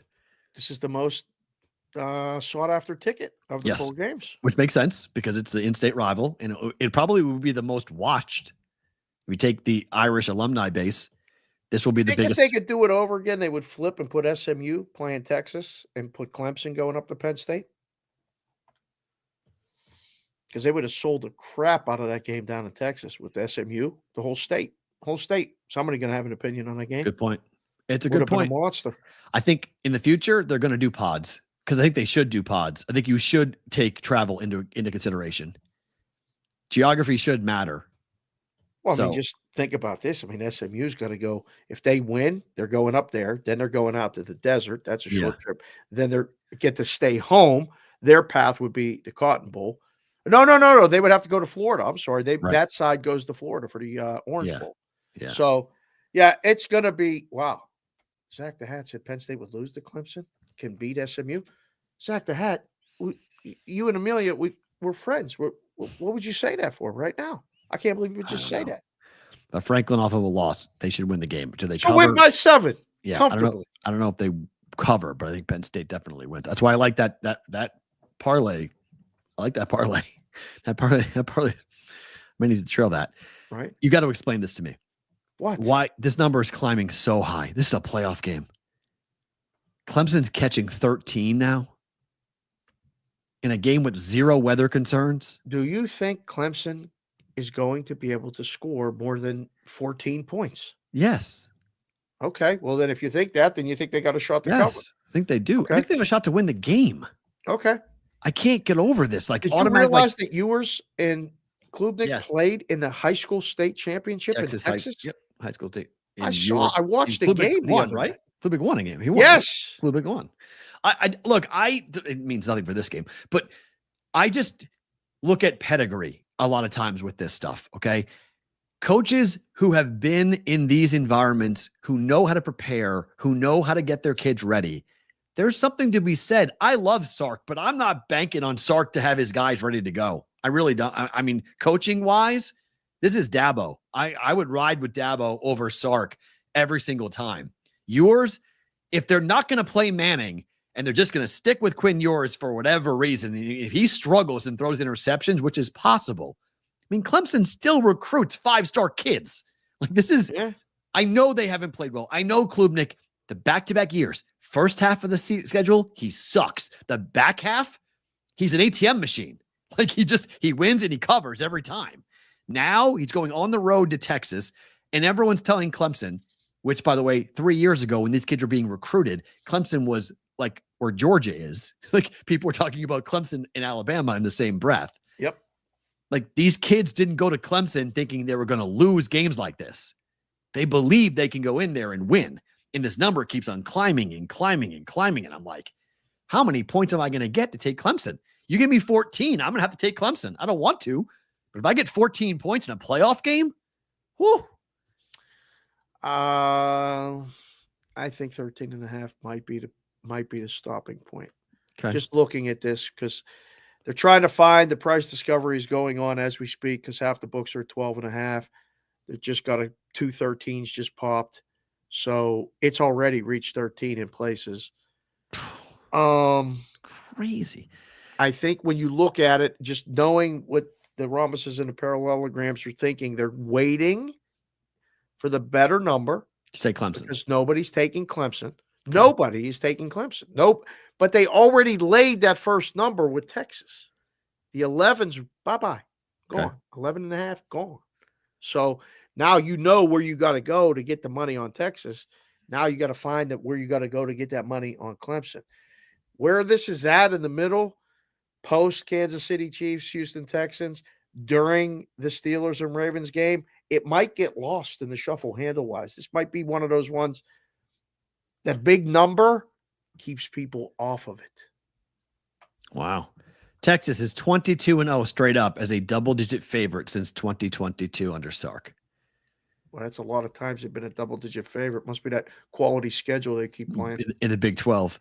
It's not the SEC, remember? It's a Big 12. They left that conference for a reason. But Clemson has not been this big of a dog in the last 30 years in a non-conference game. Mm-hmm. 30 years. 13 points. Like, I mean, a transitive property applies, no? Clemson looked like caca against Georgia, right? They played Georgia at the beginning of the season? yeah, but that was months ago. That's what I said. Okay, but they Including played the Georgia subs- and they lost. beginning of the Georgia year. just beat Texas with the backup quarterback finishing the game. I know, but that was months ago. It's different lifetime ago. This is not even the same team. They're totally different. You're reading stats from the last 30 years. I'm just saying them this big of in a non-conference game would include playoff games, would include bowl games. 30 years of playing non-conference 30 games years is in 30 December. years. I'm talking about In August. December. I know they haven't played September. in 30 years and not been this big of a dog. They weren't that big of a dog to Georgia earlier in the year. They got killed, but they weren't this big of a dog. It's just crazy to me that we're putting Clemson. This is like SMU versus Texas. I would say 13. Okay. But this is Clemson. Like I can't get around it. I know SMU just beat They Clemson. I had get to it. I kick know. a field goal to beat them late. Otherwise, they wouldn't even be in. They were going to lose that game in overtime. He didn't make that kick. They were probably going to lose. I'm just saying, Clemson, this big of a dog, I let it go. Let it keep on climbing. Like, let everyone climb. And I just, again, I told you, I thought 60-1 for Clemson to win it all was a decent $5, $10 bet just for the hell of it. Just throw it on there. Just see what's going to happen. If they win, Well, no, I right mean, now, why not? If they goes to win, 30. No, better before they get win. Arizona State. Right. That's what I mean. Their I mean, path is set up.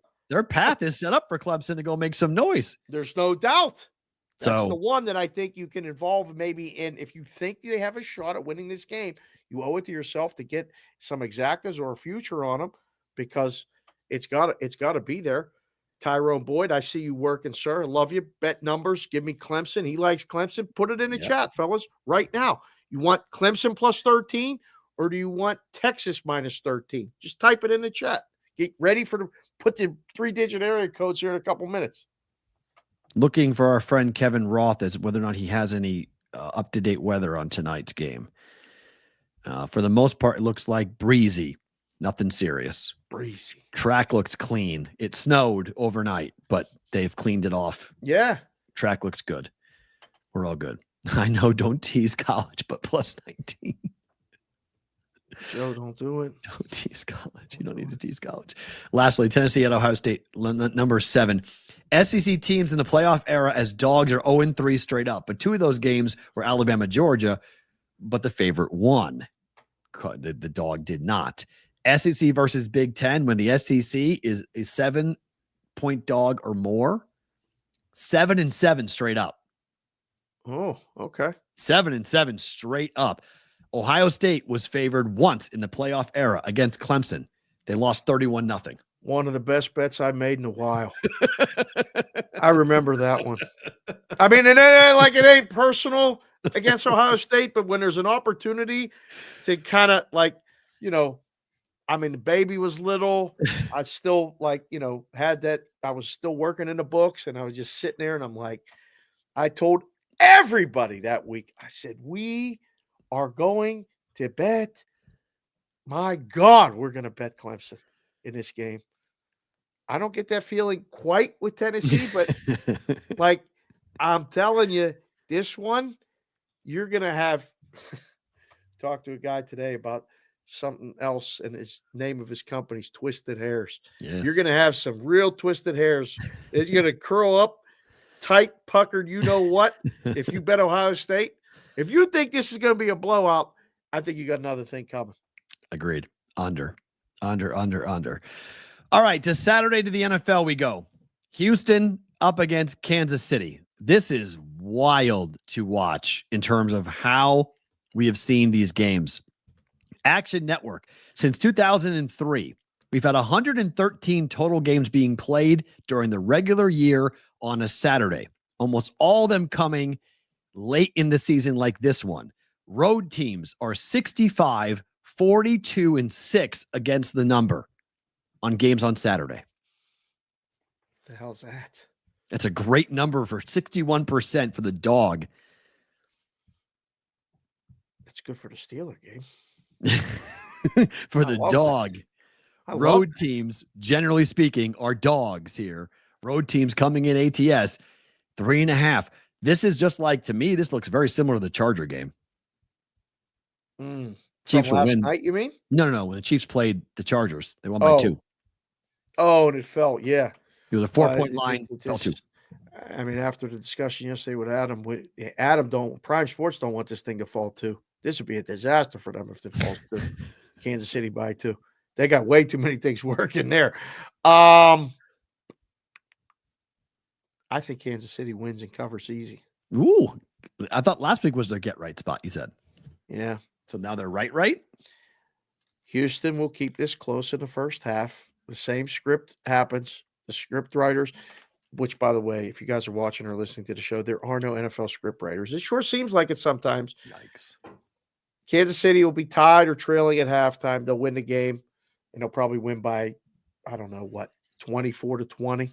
It's going to fall right. This will be every which way teaser is going to win in this game. It's going to fall again in the middle.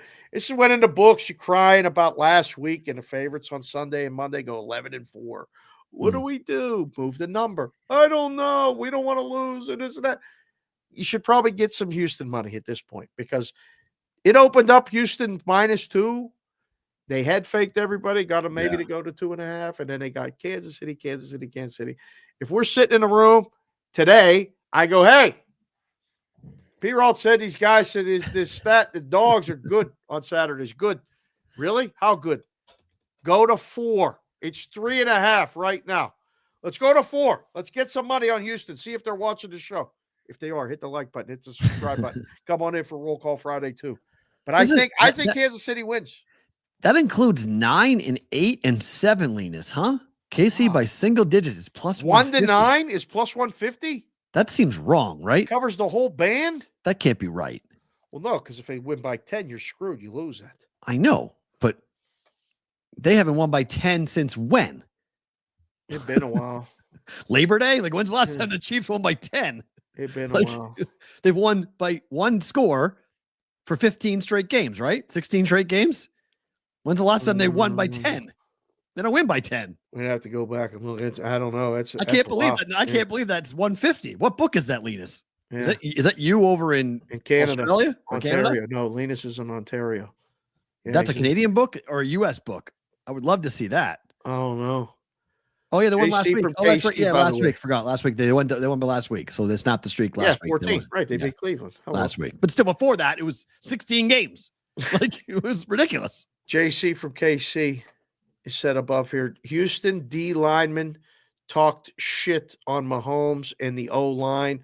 Blowout coming. Oh, geez. Will you please Well, stop sorry. You stop because that nonsense. They'll snap his ankle in half. Like what? That's not even like. What does that matter? The D line we're talking.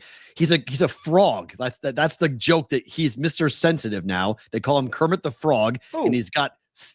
You want to make Mahomes get upset? Call him a frog. Call him Kermit the Frog, and he gets all twisted and all angry, and he can't handle it. It's bizarre. Yeah, you found that button to press with Mahomes is make fun of his voice. He can't handle it. Championships in a row. You call him whatever you want. Just Yeah, call him. Wow, FanDuel's got that, Linus. Okay. I like that. Thank you, Okay. Linus. Yeah, it's funny. Mahomes is sensitive on that. He's got all sorts of issues. Boys have got to rally, protect his ego. They start making fun of his voice. Oh my! Pittsburgh and Baltimore. Please tell me this is not the easiest tease of the year. This is just simple. Pittsburgh up and under. Yeah, both sides win. Teaser: Baltimore down to 1 to a half. Pittsburgh up to 12.5. Just tease it. Just either side. Both sides win. Circa's at 7. They went to 7. Every other book 6.5, and they're juicing a 6.5. Boys, if you're watching the show, just go to 7. It ain't gonna. Just stop with the 6.5 minus 15. 6.5 minus 20. What are you doing? Just move the damn number. The OGs know what I'm talking about. Oh, Jay Dalbetts. Good to see you, sir. My man. Love you. I'll be in attendance for the Ravens win and cover. All right. I see what you're doing. You taking the misses? I need a picture of the two of you from the game. I was going to come, but we got so much going on. It's bad timing. Yes. I'm just hoping that whatever happens from this game, this is the last time that we see the Ravens. I don't want to see the Ravens no more. Whatever. Somebody take out the Ravens for the Steelers. Take you guys out. Put the Steelers on the other side of the bracket. I don't want to see this team no more until Pickens comes back. No Pickens, this isn't good for the Steelers. Just keeping it real. Not good. I don't think the Steelers cover.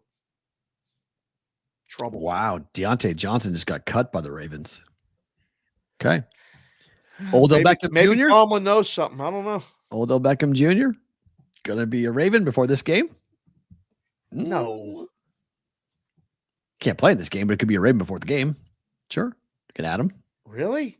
Yeah. Go back home. Sure. Him and Lamar were great together. Ravens fans want him. They have a roster spot open now. They have a wide receiver need. Should go to Houston. Play the Texans. Yeah. They need another wide receiver. Go there. Since he's laying 9 at home to Cleveland. Teaser number 9. Yeah. Just make it 3 divisional games to avoid the teasers. They had this thing at 7, right? Beginning of the week. Mm-hmm. And I kept saying, what are you doing? This is, since he's getting right. Mm-hmm. Now their defense stinks. I mean, I don't know who needs to hear that. But Cleveland's got DTR playing, so correct. You're not going to worry about it. Now you go, how many points is Cleveland going to score? They're really up against it. I don't even think they're trying to score. Cincy, you got to go right to the teaser number. I mean, let's send out the bat signal. Move it to 10. See if anybody wants to take Cleveland. Come on in. Get him a seat in the book. See how it goes. Blowout. That's easy. Blowout. Yeah. Since he's winning by double digits. Yes. At home? Yes. If you got fantasy guys, since he guys in your lineup, put them all in. T. Higgins. Yes. Oh, yeah. Chase, yes. But Joe B, you should have in every time defense, anyway. The Browns' defense is not awful. No. That's it. This is an ugly one for Cleveland. Sorry, JC, for KC. I mean, I know you're in Cleveland. They got no shot. We talked about road favorites. Here's a stretch of 4 of them. Lions laying 6.5 at Chicago. Was 7. It was 7.5. We're down below 7 now. Man, there's guys that find value on them Bears every single week. They found value on them against Minnesota. They like to fade. I mean, this is all about David Montgomery. I mean, Gibbs is still a really good running back. I know they don't have Montgomery anymore, but come off of it. Like, what are we doing? You said you heard fear in Campbell's voice in that interview. I did. Yeah. but not against the Bears. I'm in for the championship. How I'm in for cool this thing is right here, by the way. This Yeah, it's PV. awesome. Like, this is awesome. I just It's- realized I want to put my hat back on, but the Santa hat. it's too high. Yeah. Yeah, that's fantastic work by Sonic. That's great. Lions winning. The Lions are winning. Correct. You know, I mean, and yes, taking a teaser down from 6.5 is not Wong No, certified, but it's white. it's right. It's not Wong. It's white. Absolutely. Yeah. 2 Wongs, 1 Wang. We love you. We like being white too, and Wong, wrong, Wong, all that White. stuff. We like being white. Yeah, it's Uh, there is. Yeah, I don't know. I think the Lions win the game. I think the Lions probably kill the Bears. This number is surprising to me that people like Chicago. Like, you can have the Bears. I want no part of the Lions after All a the loss. starters, I mean, there are a lot of people hurt for the Lions. There's a There lot are, of but it's the people- Bears. So the Bears have. I know, but they're limping in. Like the Bears are still playing. Yeah, you still have St. Brown. You still have the offense. Still have Gibbs. You still have Goff. They're gonna go How score many them times is Caleb going to get sacked? 1,000. Like 5? I Yeah, think it's I bet bad. the sacks. Here's an interesting one though. The Cardinals and the Panthers. I don't know if you saw the question that they gave to Murray about the air temperature. He's like, "Oh, we're gonna be fine." How cold's it going to be? 35. Shit. Like, we don't like want the nothing Cardinals to to do with cover this this game. number on the road because I don't. I hate this game. This Ooh, already had a line through it. okay. I went, look, every day, all season, I want to pick the Cardinals. I like watching them play, and I love them white, clean uniforms. And wear a white helmet, wear all Yep. whites. I'll probably have them on Sunday. But laying 5 on a road? Come on. I mean, oh, no. I don't think so. You're right. 2 more games and then roll call Friday, guys. So just Yes. get ready for this. Eagles are laying 3.5 against the Commanders. 3rd road favorite of the week. We had Alex Kane on from Sports Trade on Wednesday. He came on in the Phillies jersey because he didn't have the Eagles jersey handy, but he's all in on Philadelphia. I think I'm all in on Philadelphia. I think they got win, win, win, Mm-hmm. roll over, where you take the money and bet it, and then bet it again and bet it again. The numbers are amazing Wait. on the Eagles. Chicago Kristen just Yeah. got in here and said all white uniforms, they look like running sperms. Conversation is going to be very interesting at dinner tonight, Kristen. What the hell are you talking about? I had to say it. Keep it together. You start to laughing and you drop that pen and make that noise, and then I'm going to start. Keep it together. Keep it together. Running sperms. That's what she said. I just saw it. I read it. You caught me, Kristen. You got him. I don't know. This is the show. What do you guys do every day? Oh my God. This is what we do. I'm going to finish the show. I'm going to go have lunch, and they're going to say, "How was the show?" Done. And I'm going to say, "You're not going to believe this, but all white uniforms are horrible because Oh they my look God. like running sperms." My daughter's going to look at me like, "You said that on the show?" And I'm like, "Yeah, it was in the chat. I read it." Oh my God, that's amazing. Wow. Okay. My favorite line from that is that Kyler Murray will be fine because he works at the North Pole. Oh, that ain't that short joke. Come on. That ain't fun. I love that. Here are the numbers. Winning. Give it to us. 10 game straight up winning streak.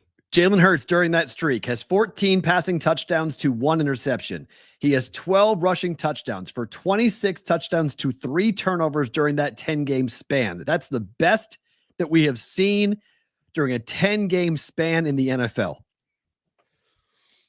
Feels He's like the unbelievable. Commanders are swimming upstream.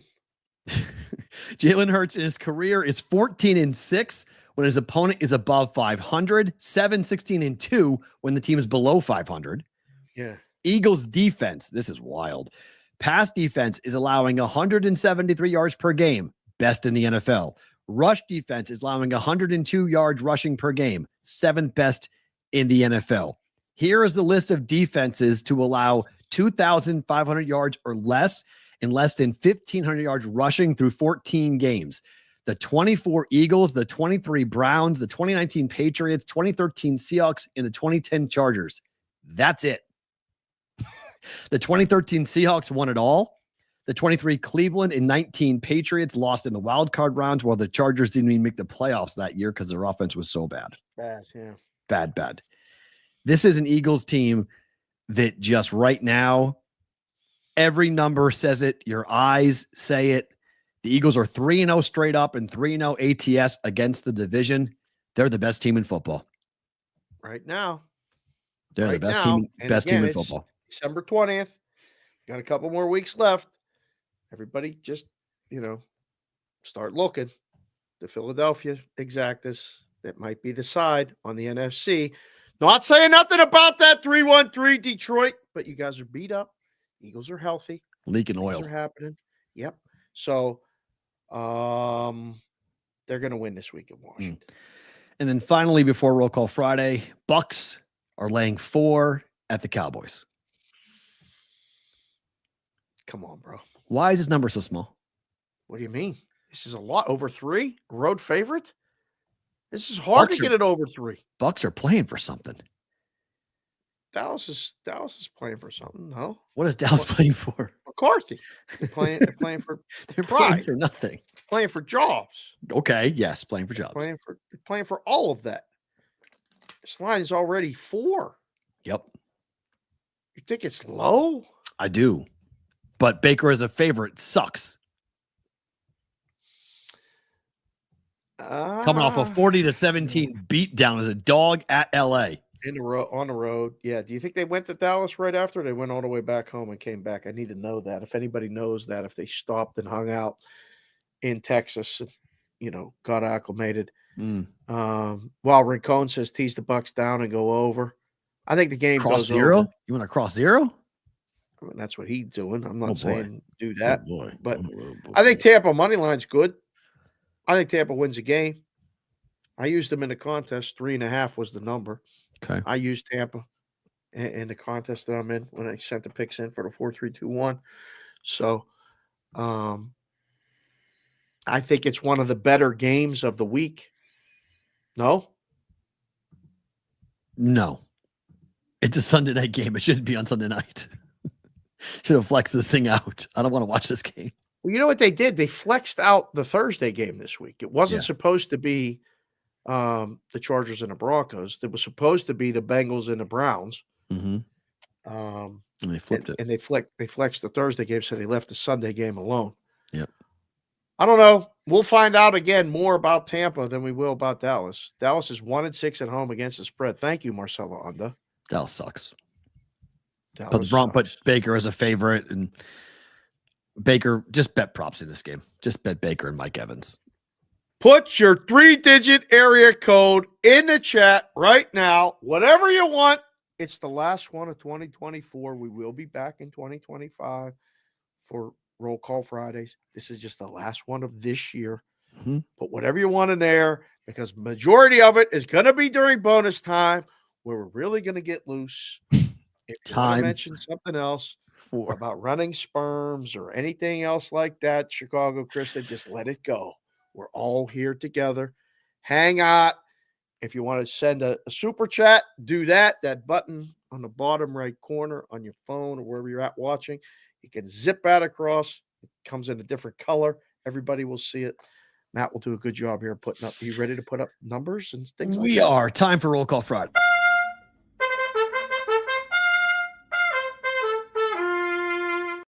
Whoa, you guys got busy early. Hello. Jimmy Football starts us off. Oh, yeah. I mean, listen, you got to do it. It's the holiday season. It's rolling now. Have to do it. Mikey, take it down real quick. I don't know if I'll keep up with the beat because I've been playing it in my head all day. I was trying to practice and get it right and, keep it tight, all that other stuff. It's Christmas time in Hollis, Queens.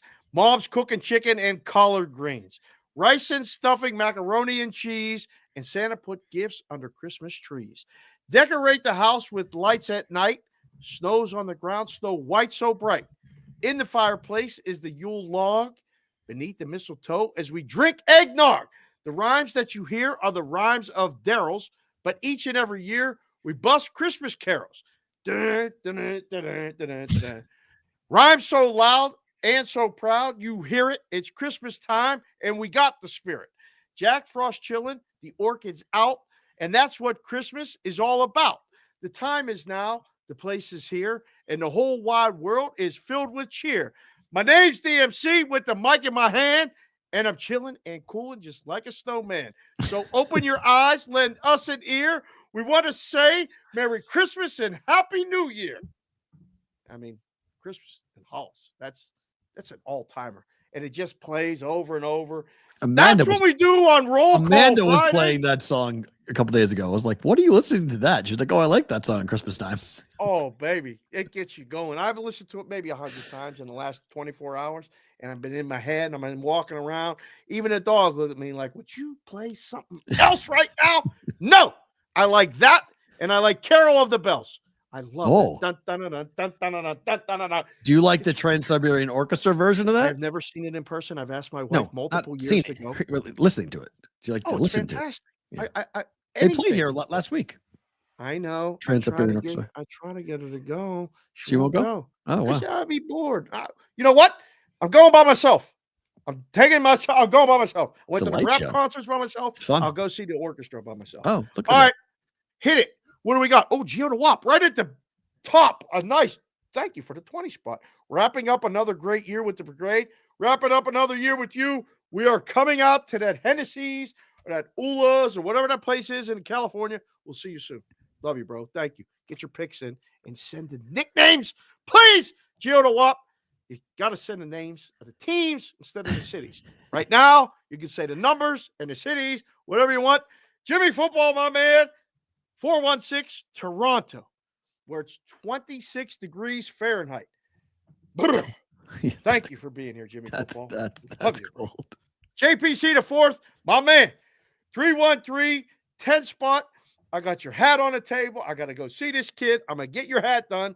313, Merry Christmas, MFers. We love you too. Enjoy the Sporgy. Dave, I hope you have a great Saturday because it could be bad. What the? Uh-oh. Just saying, but not praying. Prayers are reserved for the Lions injury report. What kind of stuff is that? Dave's Daily Picks. Finn, 5 spot. Thank you. So 317, Hoosiers. Notre Dame will need the uterus pillow. Oh, only the OGs know about that uterus pillow. I saw that thing when I went to that appointment with my wife. I took a picture with it. I'll have to post that later. After tonight, you're going to need the uterus pillow. Also, positive thoughts to my fellow Hoosier, Addison, about his mom. Absolutely. Mama Addison, hope you're doing well. Great. Amen to that. Bears are broken. Lions by 100. Oh, that's the way you come in hot right there, Opoka. Good to see you, sir. Thank you for that. What you flashed that? What was his area code? No, he didn't do it. Oh, he didn't have one. Yeah. All right. I didn't want to put that up there because he said Lions by 100. Just we were talking about the JPC's comment about the Lions. So just put it on. Just put it on there. Listen, everybody can have differing opinions. It's fine. That's what we do. Football Guy 97 717 Lancaster, Pennsylvania. Driving in snow to the Daughters game. I'm old school. Merry Christmas, Brigade. We are Penn State, baby. All morning. Tomorrow, I'm going to be doing it nonstop. Joe, TFP. Joe the Fat Panda. 303, Denver, Colorado. Please, please, please, everyone, don't drink and drive over the holiday. Damn right. Be safe. See you in 2025. You can see us on Monday. If you're traveling, Monday, Tuesday, we will be doing a show. Normal time. Good message. Copy. I can't put your super chat on until we get to bonus time. Bonus time for him. Bonus time. I can't put that on because we'll get in trouble. Yeah, right. That's right. Will's got enough to do for the next 2 hours after blackout. After Justin. Holy crap, he's got a lot of work. Georgie Pavlik, great to see you, sir. Look at this Garden State Brigade avatar. It looks amazing on my screen. It'll look amazing on the replay tonight. Thank you for being here. 973 Hillside, New Jersey. 35 with snow flurries. Merry Christmas, Matt, Dave, and a Brigade. Love it. CBW 315, Oswego, New York. 29 degrees with a snowflake. Syracuse plus 10.5. First Maryland tomorrow. Good luck with that. Ain't nobody watching that game. There's football tomorrow. Good luck with the college baskets. The last Roll Call Friday of 24 on Sports Grid and SiriusXM before we head off into bonus time. It's only appropriate that Chicago John gets to answer his wife. Perfect. Take a deep breath. Chicago John, 312 Chicago. On my way home from work for the last day in 2024, I'm going home to hear about all white uniforms and sperms. I'm ready for the BVB dinner convo. Get the kids out of there, cuddle up close and watch that Indiana Notre Dame game, you two. Love you both. Can't wait to meet you in person, Chicago John. So good. If you guys are watching on Sports Grid, listening on Sirius XM, thank you. Happy holidays. Thank you for being a part of Roll Call Friday. We love you guys on the replay crew. Stay safe this holiday season. We're back Monday and Tuesday of next week, though. We got 2 shows left, and then we have the Christmas holiday break for us until 2025. For the rest of you guys who are watching live, you're going nowhere. We got a lot more to come at you for Roll Call Friday into bonus time.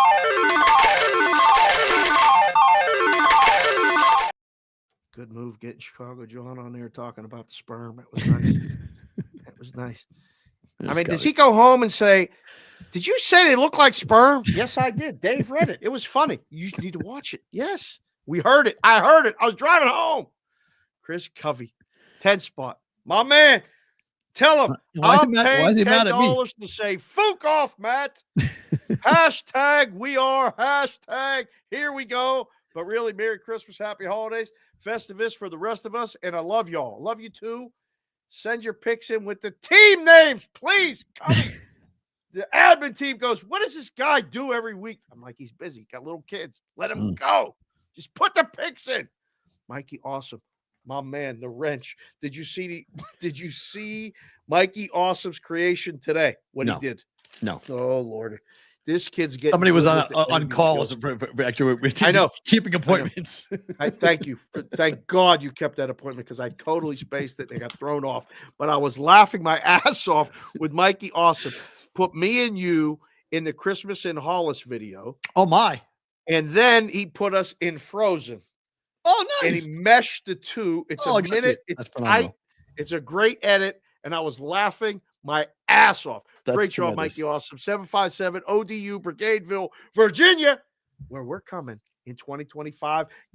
Come hell or high water, we're going to do it. Oh, but I'll be in Virginia next week. That's right. Merry Christmas to the hashtag BVB Brigade. Have a great holiday.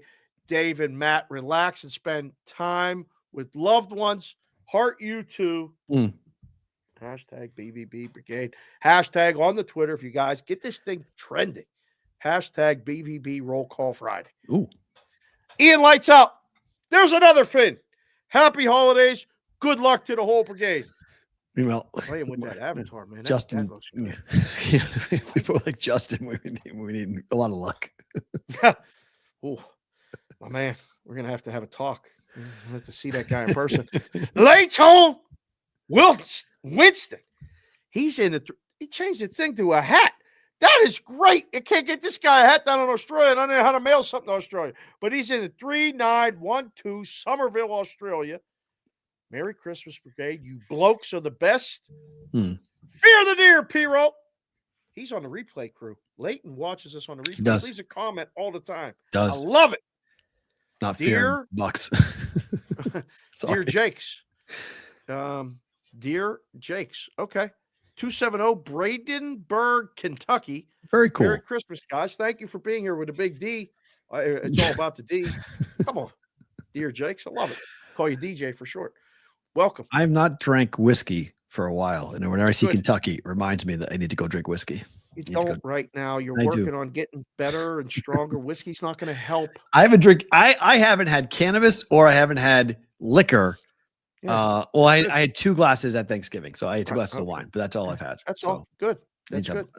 It's all help. It's going to help the back. No. Yeah, it is.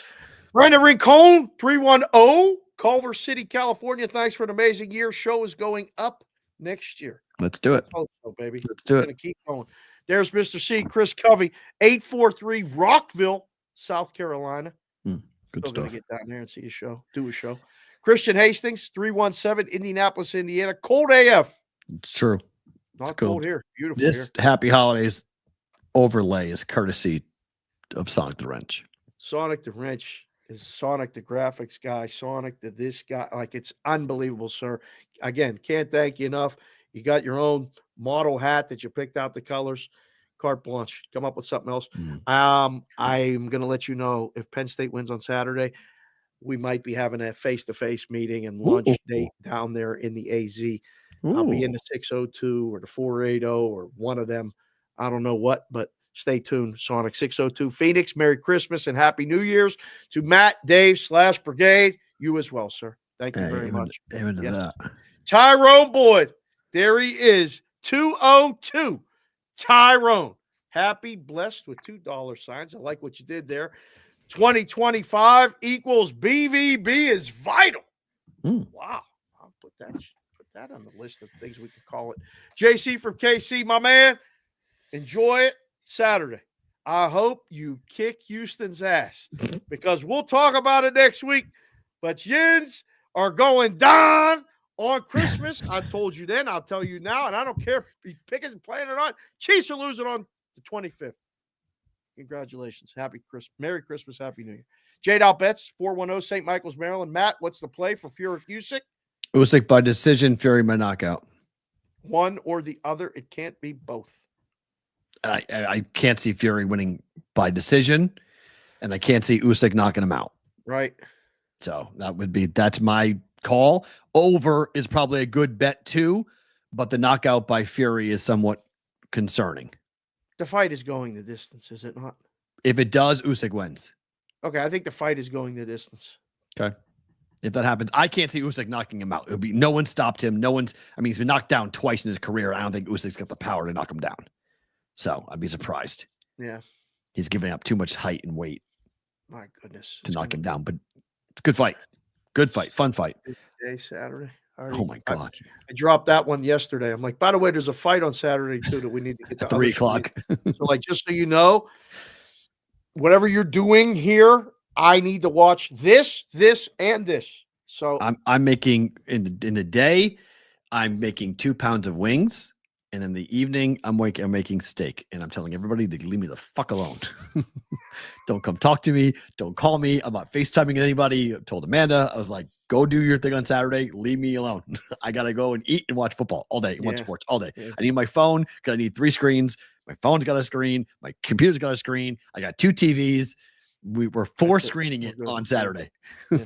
Too much stuff going on. Way too much. A lot of things have to be seen. Zach the Hat, good to see you here, sir. Looking so nice, all tied up, suited up. I love it. 7:05 snowy. Peterborough, Canada.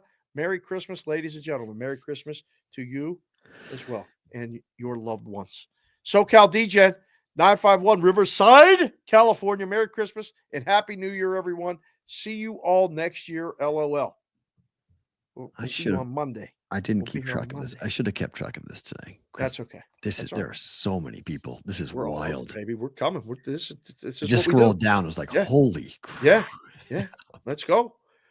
7:03 Centerville, Virginia. This is Ron Sean, who's been watching and interacting with us on the Twitter for a long time and on the Sports Grid and all the other stuff. Wishing you, gents, and your families a very Merry Christmas and a blessed New Year. Also, the same to the Brigade with a blue heart. Blue and white, Penn State. Tell them, Ron. Penn State Saturday, Lions on Sunday. There you go. You want to parlay? Put them together. String it together. Addison, the wrench. 864, Spartanburg, South Carolina. Holding it down. He's usually up in the Indiana, seeing Mom, making sure everything's okay. Bet the gifts. Santa's coming. Hockey's taking a break a couple days next week. Get those hockey bets. 4 Nation. Big card tomorrow. Decent card today. Sports Avenger 724, Sharon, Pennsylvania. The national bird, the eagle, will be circling the capital of the nation looking for prey. That prey is Washington. Bring on the football team. Washington isn't commanding anything. That's how you come into the chat when it takes 724 Sports Avenger. I love that shit. Fly, Eagles, fly. Let's go. Connor Winsky, 260. Happy holidays, everyone. May all your bets cash with a long H. Fort Wayne Comets. Love you, bro. Make sure you and them kids have a great time on a holiday. Chef Benny, 401 Rhode Island. Show started. I could see my lawn and driveway. Now it's a white blanket. Any sperms running around? No. Right. Sorry. Thinking of white. Something else. I mean, leave it Kristen, you there got- till on 27th, though. I mean, hopefully that Yeah, snow hopefully you sticks. ain't got a shovel. And if you don't, you do, go get a snowblower. Well, I But want my you're dog. young. I shovel want that Madeline driveway. to see it, though. Maddie wants to see snow. Oh, so, you're going to see snow. Don't worry. I don't know. Have a wonderful holiday season. Merry Christmas, Brigade. Merry Christmas to you as well. Enjoy that one with the little one. I mean, they're fun. Right. They go get quick. better. They go quick. Because the little ones, they don't really understand. They're happy with the boxes. Believe me, they're happy with the boxes. Roger Long, love you, bro. Senior member of the brigade, 765 Clinton, Indiana. All in. Push it to the middle. Enjoy your day today, baby. This is going to be big. I'm thinking of all these people in Indiana that have been rooting for the Hoosiers. This is your shot at the big time. It Go is. into Notre Dame and win. Ooh. My goodness gracious, we'll give you all the props in the world on Monday. We might have to do a little fight song stuff on Monday. Ain't nobody watching anyway. It's Christmas week. We'll play them all. Here we go. Marcella under 504, New Orleans, Louisiana, where it's sunny and 64 degrees. Damn, that sounds nice. Merry Christmas to you and your families. I need suggestions for a guy gift. 50 plus. Love y'all. I think I might be able to come up with something. We could get you. BBB. How about that? We can get that, Um, Marcella. I got Corbin. Hopefully, he was holding your hats from before that we never got done. TC, Timmy Campbell. Look at me. I know you'll be wearing your Penn State stuff tomorrow. 814 would be in Happy Valley tomorrow, but weddings, I mean, you Weddings. can't blame these people for getting married in December. This is, I mean, it's crazy to say, but before I went to Curacao Yeah. in 1996, Yeah. this week was TC and I were at a wedding for my buddy Shoop. And then it was a hell of a, we went to the Fiesta Bowl after. TC, you could have built in, go to the wedding and then shoot up to State College, or go to the State College, leave in the first half and get to the wedding. Either way, enjoy the game tomorrow. We are Penn State. That's interesting. What? Weddings tomorrow? Yeah, December wedding. No? No, never understood that. Stuff's inexpensive. What are you talking about? I It's a good know. week to get married. It is. Yeah. Everyone's cold. Look at that face you're making when you talk about marriage. I mean, I Everyone's don't know. cold. Everyone's cold. Eh, Yeah. turn It's- up the heat. That's It's like all. bowl games. Bowl games, people can't be cold during bowl games. Gotta be warm during bowl All games. bowl games have to suck. Cold weddings have to be kind of uncomfortable too. Well, sometimes, saying. I don't Saying, know. Put on just a heavy saying. jacket, you're fine. There's Rosie, 415, San Francisco, California, 75 degrees. Headed to the 313 Tundra to visit family. Happy holidays, Brigade. Wow, he's going to the 313. I didn't know that Rosie, 415 with the walkie-talkie in his hand, is going to the 313, to the roots. I didn't know he had Detroit roots. That's so good to know. Brandon S., 216, Cleveland. Cold and gross. Happy Friday, guys. Happy Friday to you, Brandon, and happy holidays. Ryan Andrew Fletcher, 703, Herndon, Virginia. Thanks for a year of quality entertainment and education. Have a blessed holiday, guys. You do the same, Fletch. We'll be seeing you, hopefully, in Virginia. I don't know where Herndon is exactly, but if we get that show, P-Roll's going to Virginia for the holiday, scouting out some places and making some contacts, maybe. And we'll be back. Herndon is it's right by Dulles. It's in the research. It's up. It's nice. It's nice there. That's my favorite part of Virginia. Oh. Yeah, it's a great part of Virginia. It's a really nice place up by Dulles Airport. Yeah, Find that's us a nice. place. Fletch will show up. That's nice. That's nice. Santana, 928 Yuma, Arizona. Enjoying the holidays, fellas. You enjoy the holidays as well. Santana. Joel Onler, one of the Onler brothers. 319 Iowa Cedar Rapids. Happy holidays, fellas. Happy holidays, To you Joel. too. You as well. Francisco Ochoa, 951 Hemet, California. Wow.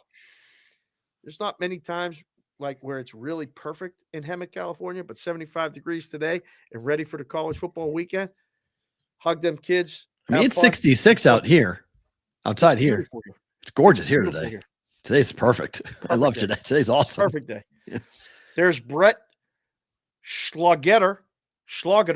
I don't know what syllable to put the accent on, but Brett, good to see you with the big B. 619 San Diego, California, where it's 65 degrees and sunny. Exactly the same temperature here. Sunshine, beautiful. Linus Crimmage, my man, holding it down in the 705 in the snow globe, Aurelia, Love it. Ontario, where it's minus 6 degrees Celsius, which sounds cold. Sounds 22 Fahrenheit. It's Thank cold. you for the conversion. That's effing cold. Merry Christmas and Happy New Year, all. You as well. There's my man Roper. We needed Mississippi. Mississippi is in the house every single year or every single week. 601, Hattiesburg, Mississippi. 60 and sunny. Merry Christmas, Matt and Dave and the brigade. Best of luck to everyone. You as well, Roper. Good to see you. Internet Rich. 412, baby.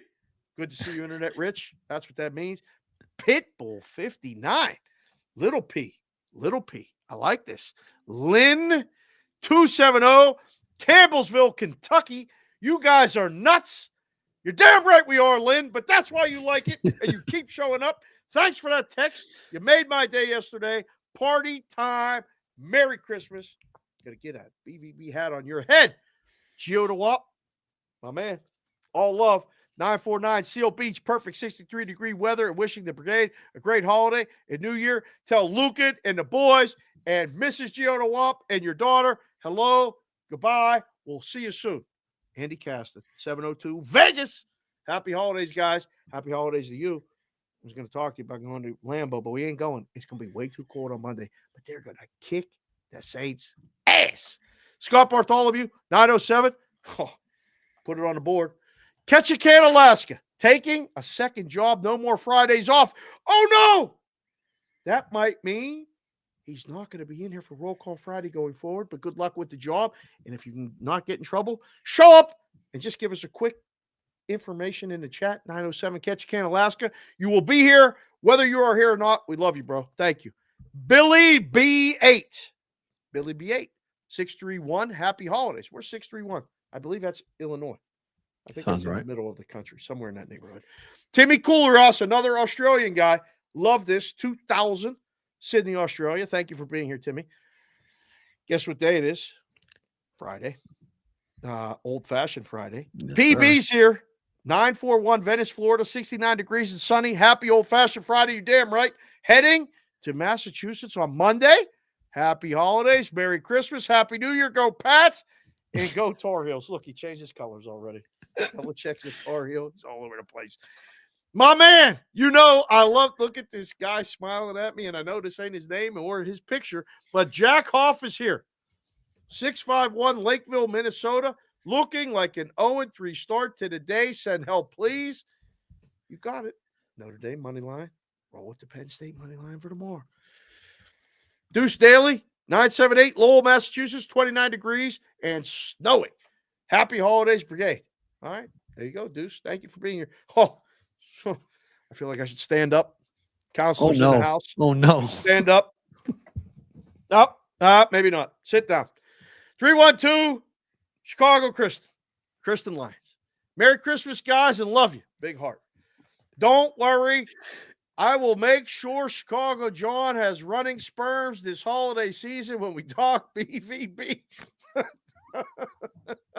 Oh, boy.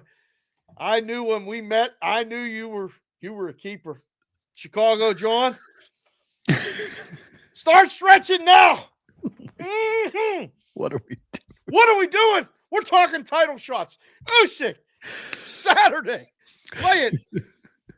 Bet on Chicago Kristen. She's going to win. She's the favorite. They always are. Kevin Whitrock, 319, Iowa City. Keep it together, Whitrock. 27 and partly cloudy. Merry Christmas, brigade. Enjoy the time you have with family and friends every day. That's a mantra for every day. Ron Sean, $5 super chat. You gents come to Virginia, I'll give you a tour of the VW, Audi, Lambo, Bentley, Bugatti corporate headquarters. I don't like them Bugattis. Oh, what the? Too bad my daughter doesn't like cars. I'll call you next week. Whoa! Because I want to check that out. Well, put that on the list, Ron Shaw.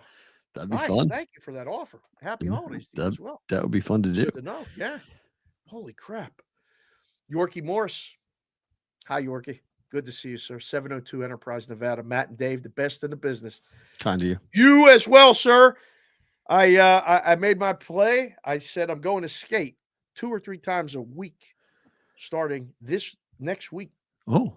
I'll be up at that rink getting things limber because I'm getting back on that ice, Yorkie. You're going to have to sell her on it, not me. Yeah, She's pissed she's off not. about the whole thing.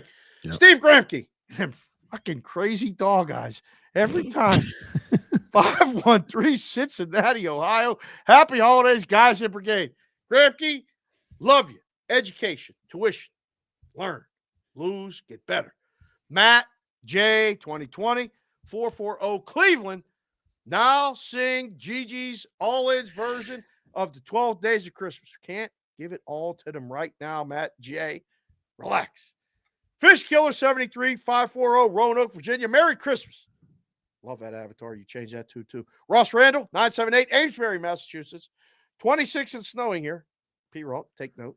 All right. I got presents for you guys when I see Matt to give to you guys. Merry Christmas and a Happy New Year to you and yours and the brigade. Hashtag BVB to the moon. Thank you, sir. Enjoy that 26 degrees stuff. I can't do it no more. No. Can't do it. Ryan Coot, 2 O's, 1 small T. 660 Tipton, Missouri. Everyone enjoy the family and friends. Oh, and the games. Hey, can you imagine what Chicago John and Chicago Kristen are going to be enjoying in a little while? Enjoy that too. Jordan One-Star, Gorov 702. He's out at the Desert Willow Golf Course, Nevada. That's right here in the neighborhood. Enjoy the weekend, everyone. You do the same, Gorov. Get those picks in for the wieners. 5 of you. Keep it up. I see you getting closer every week. We got a couple weeks left. Losers. Isaac Rice, 202. DC, always forward, never straight. My man. Happy holidays, brigade. Happy holidays to you, Rice. See you in DC next week. Absolutely. Dawn Farrell, 928, Yuma, Arizona. Feliz Navidad a todos. Saludos, compas. Y'all be safe. Go Arizona Cardinals. Get them white sperm running. The juice. 602. Phoenix, Arizona, 73 degrees. Merry Christmas and happy holidays, brigade. Roger Long and Addison, the whole brigade, got your backs. Vols, Nittany Lions parlay. Whoa. Western Michigan B-ball. You're dead to me. Pissed off. The juice. Deep breath. Relax. It's going to be fine. Ian, lights out. I still love this avatar. Put this. It's cool. 718. Brooklyn, 38 degrees. Wintry mix. The absolute worst 2 words you could say to me is wintry mix. P-Ralt, do you remember what that's like? It sucks. You're going to remember. That's your future. Next week. Yeah. Heading down to the 919 Raleigh, Durham tomorrow for the holidays. Well, geez, enjoy that drive. Drive safe. Listen to some old episodes if you need a couple laughs and some plays. Douglas Patton. Thumbs up. 978 Amesbury, Massachusetts, 28 degrees. Merry Christmas, guys. Merry Christmas, sir.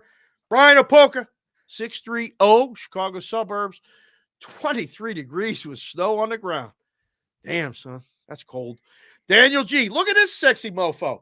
He got on the Lions Instagram page. They put him on all the social media. He took a sexy picture. Look at this. He laid down, put that hat on. Looking good, brother. 989 Mount Pleasant, Michigan.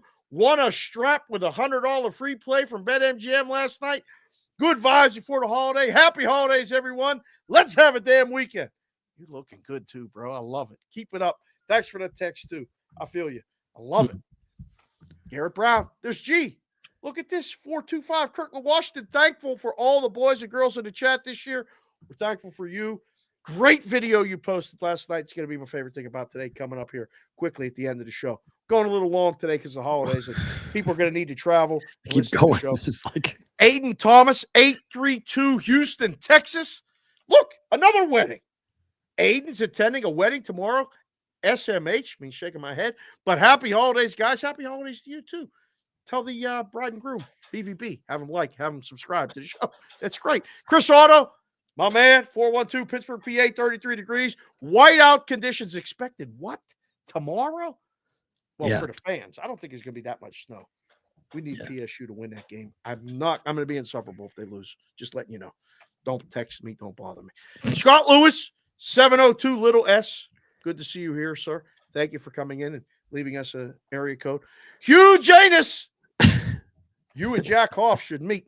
Hugh Janus, Murderopolis, Minnesota, 612.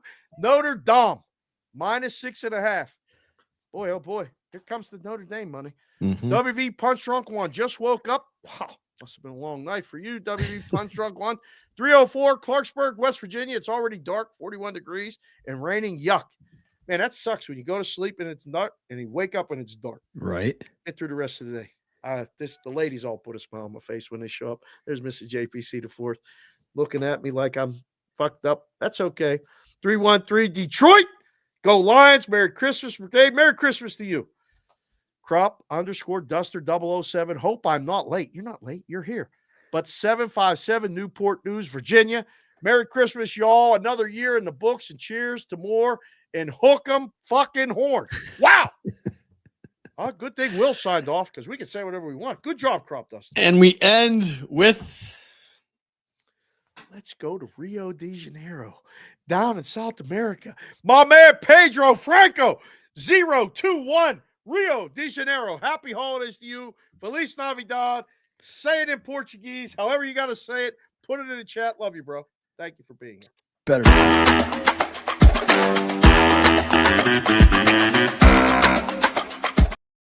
All right, numbers I got last night. I'm taking Indiana plus 7.5. I like Bet the it. hook. Bet it. Close game. Bet it. Close game. Indiana loses. Irish win. Indiana covers. Over 52. In that game? Yep. Number is 51 now, but Yeah. I bet over 52 points. Both offenses are good. Both defenses get exposed. I think this is more of a track meet, especially if the field's clean. So I'd say this is probably a bet as well. Yes. It is a theory play. It is a principle play. It is just James Franklin in games where he's favored by 6 to 24 points. Better be fucking right. Penn State minus 8.5. If you fucking jinx this, I'm going to be so fucking mad. I'm jinxing anything. I know. You better be Jinxing? fucking right.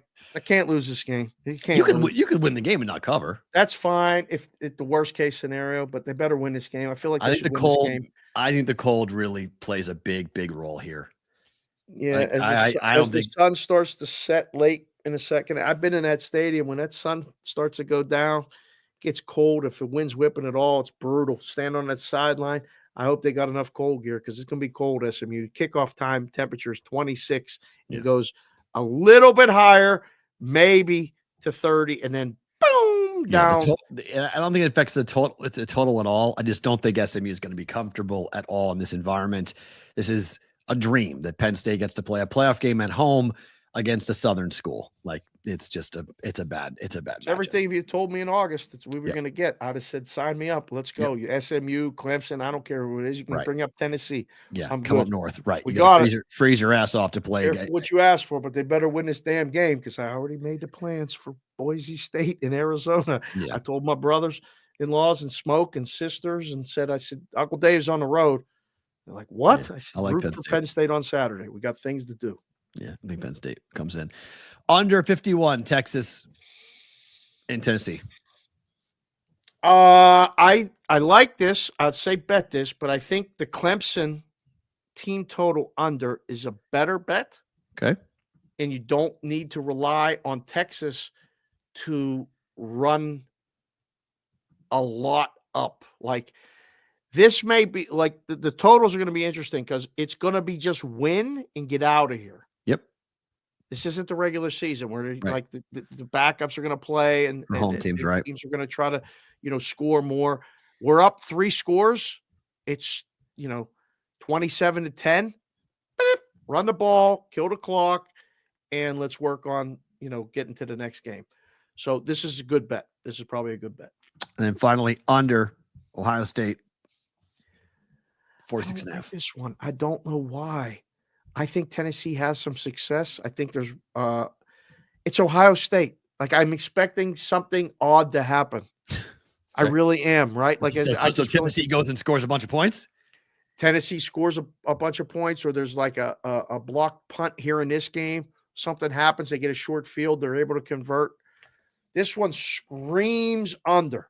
And this is one of those ones where I just from sitting in a book all this time and go, man, there ain't nobody on the over. Nobody. And then, you get to 50. It's 30-20 final, something like Right. that. Okay. Steelers plus 7. Oh, By half a point. this better be fucking right, too. You're losing. You're just covering. I know, but my God. You're losing. This is the same theory. The same theory as the first bet of Indiana.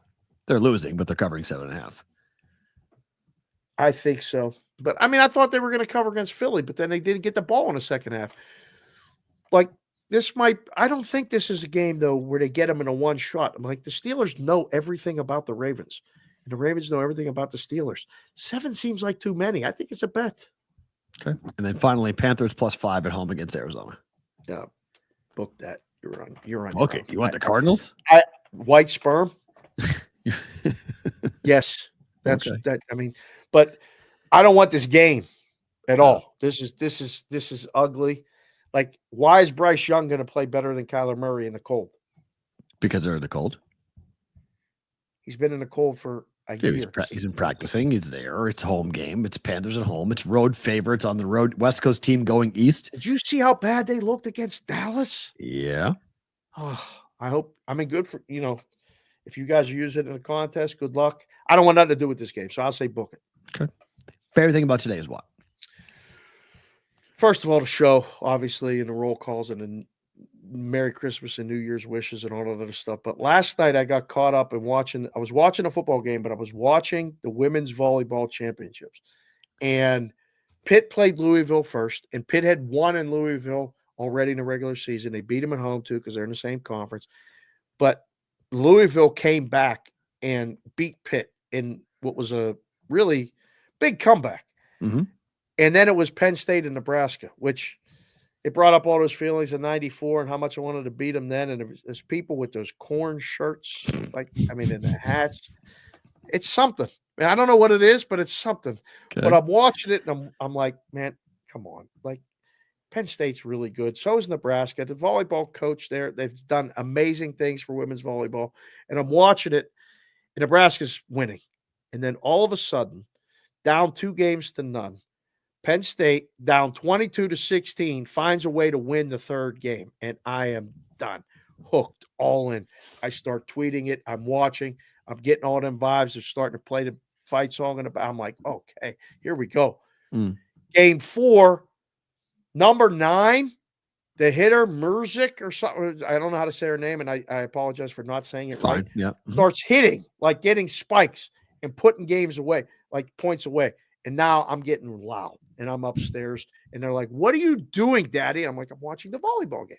Why are you getting so excited? Did you bet on it? And I said, no, I didn't bet on it. I just am enjoying the sport for what it is.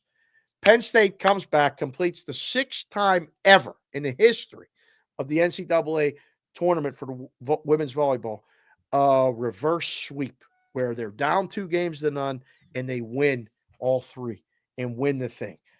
It was a reminder of why I fucking love sports. I was like, this is exactly why and what you should be doing with your spare time or attaining to something. Being part of a team is awesome. Watching just kids in general, athletes do their thing.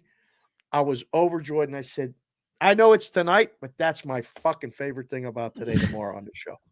It was awesome. Bad loss for Nebraska, man. Championship game is Sunday. I mean, that's another in the long list of Husker heartbreaks.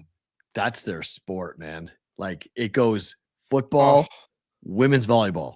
Like, that's the pecking order for Husker fans.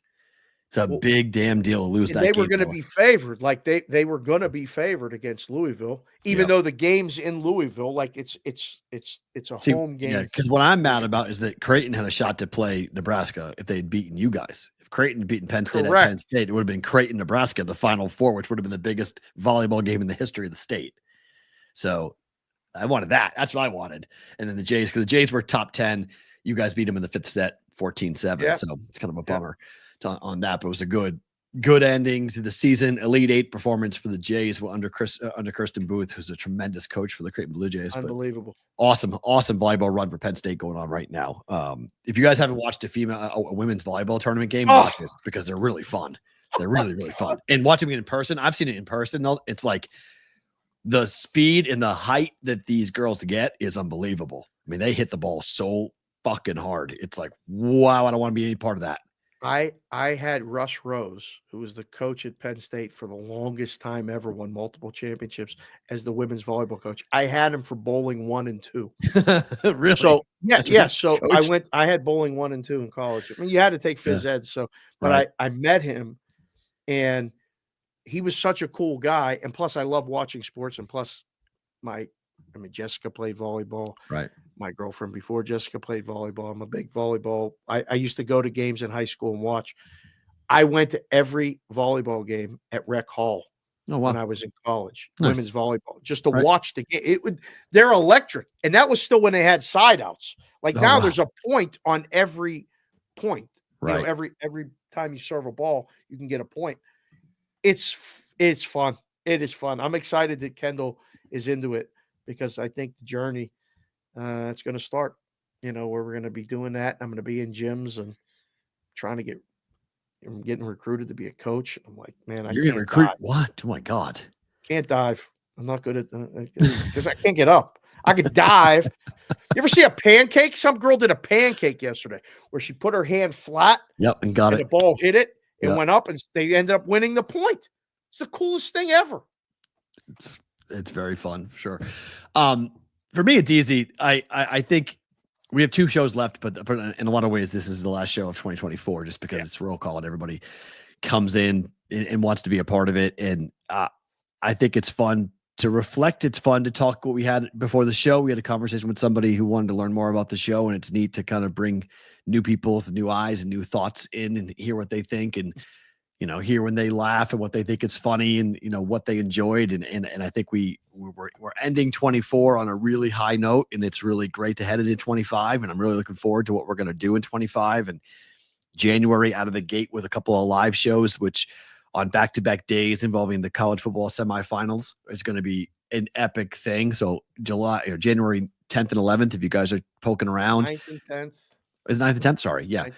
9th and 10th, Thursday, Friday, and then Saturday, Sunday, you got NFL playoffs that will go into it. You got a 4-day parlay that's going to be just a betting extravaganza for football because they're standalone games. Every game is standalone. So you just go dun, dun, dun, dun, dun, and you will have, that's as good of a football betting 4-day stretch you will ever have in your life.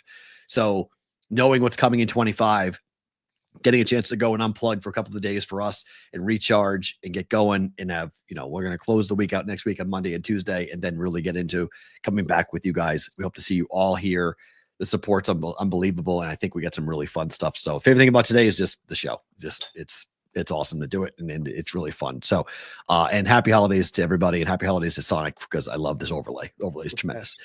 He's Dave. I'm Matt. We're back Monday and Tuesday. 2 more shows to go in 2024. Thanks, Justin Spencer, for coming in. That was a lot of fun to get him on the program. Roll call was phenomenal, guys. We'll talk to you on Monday for BVB. We are.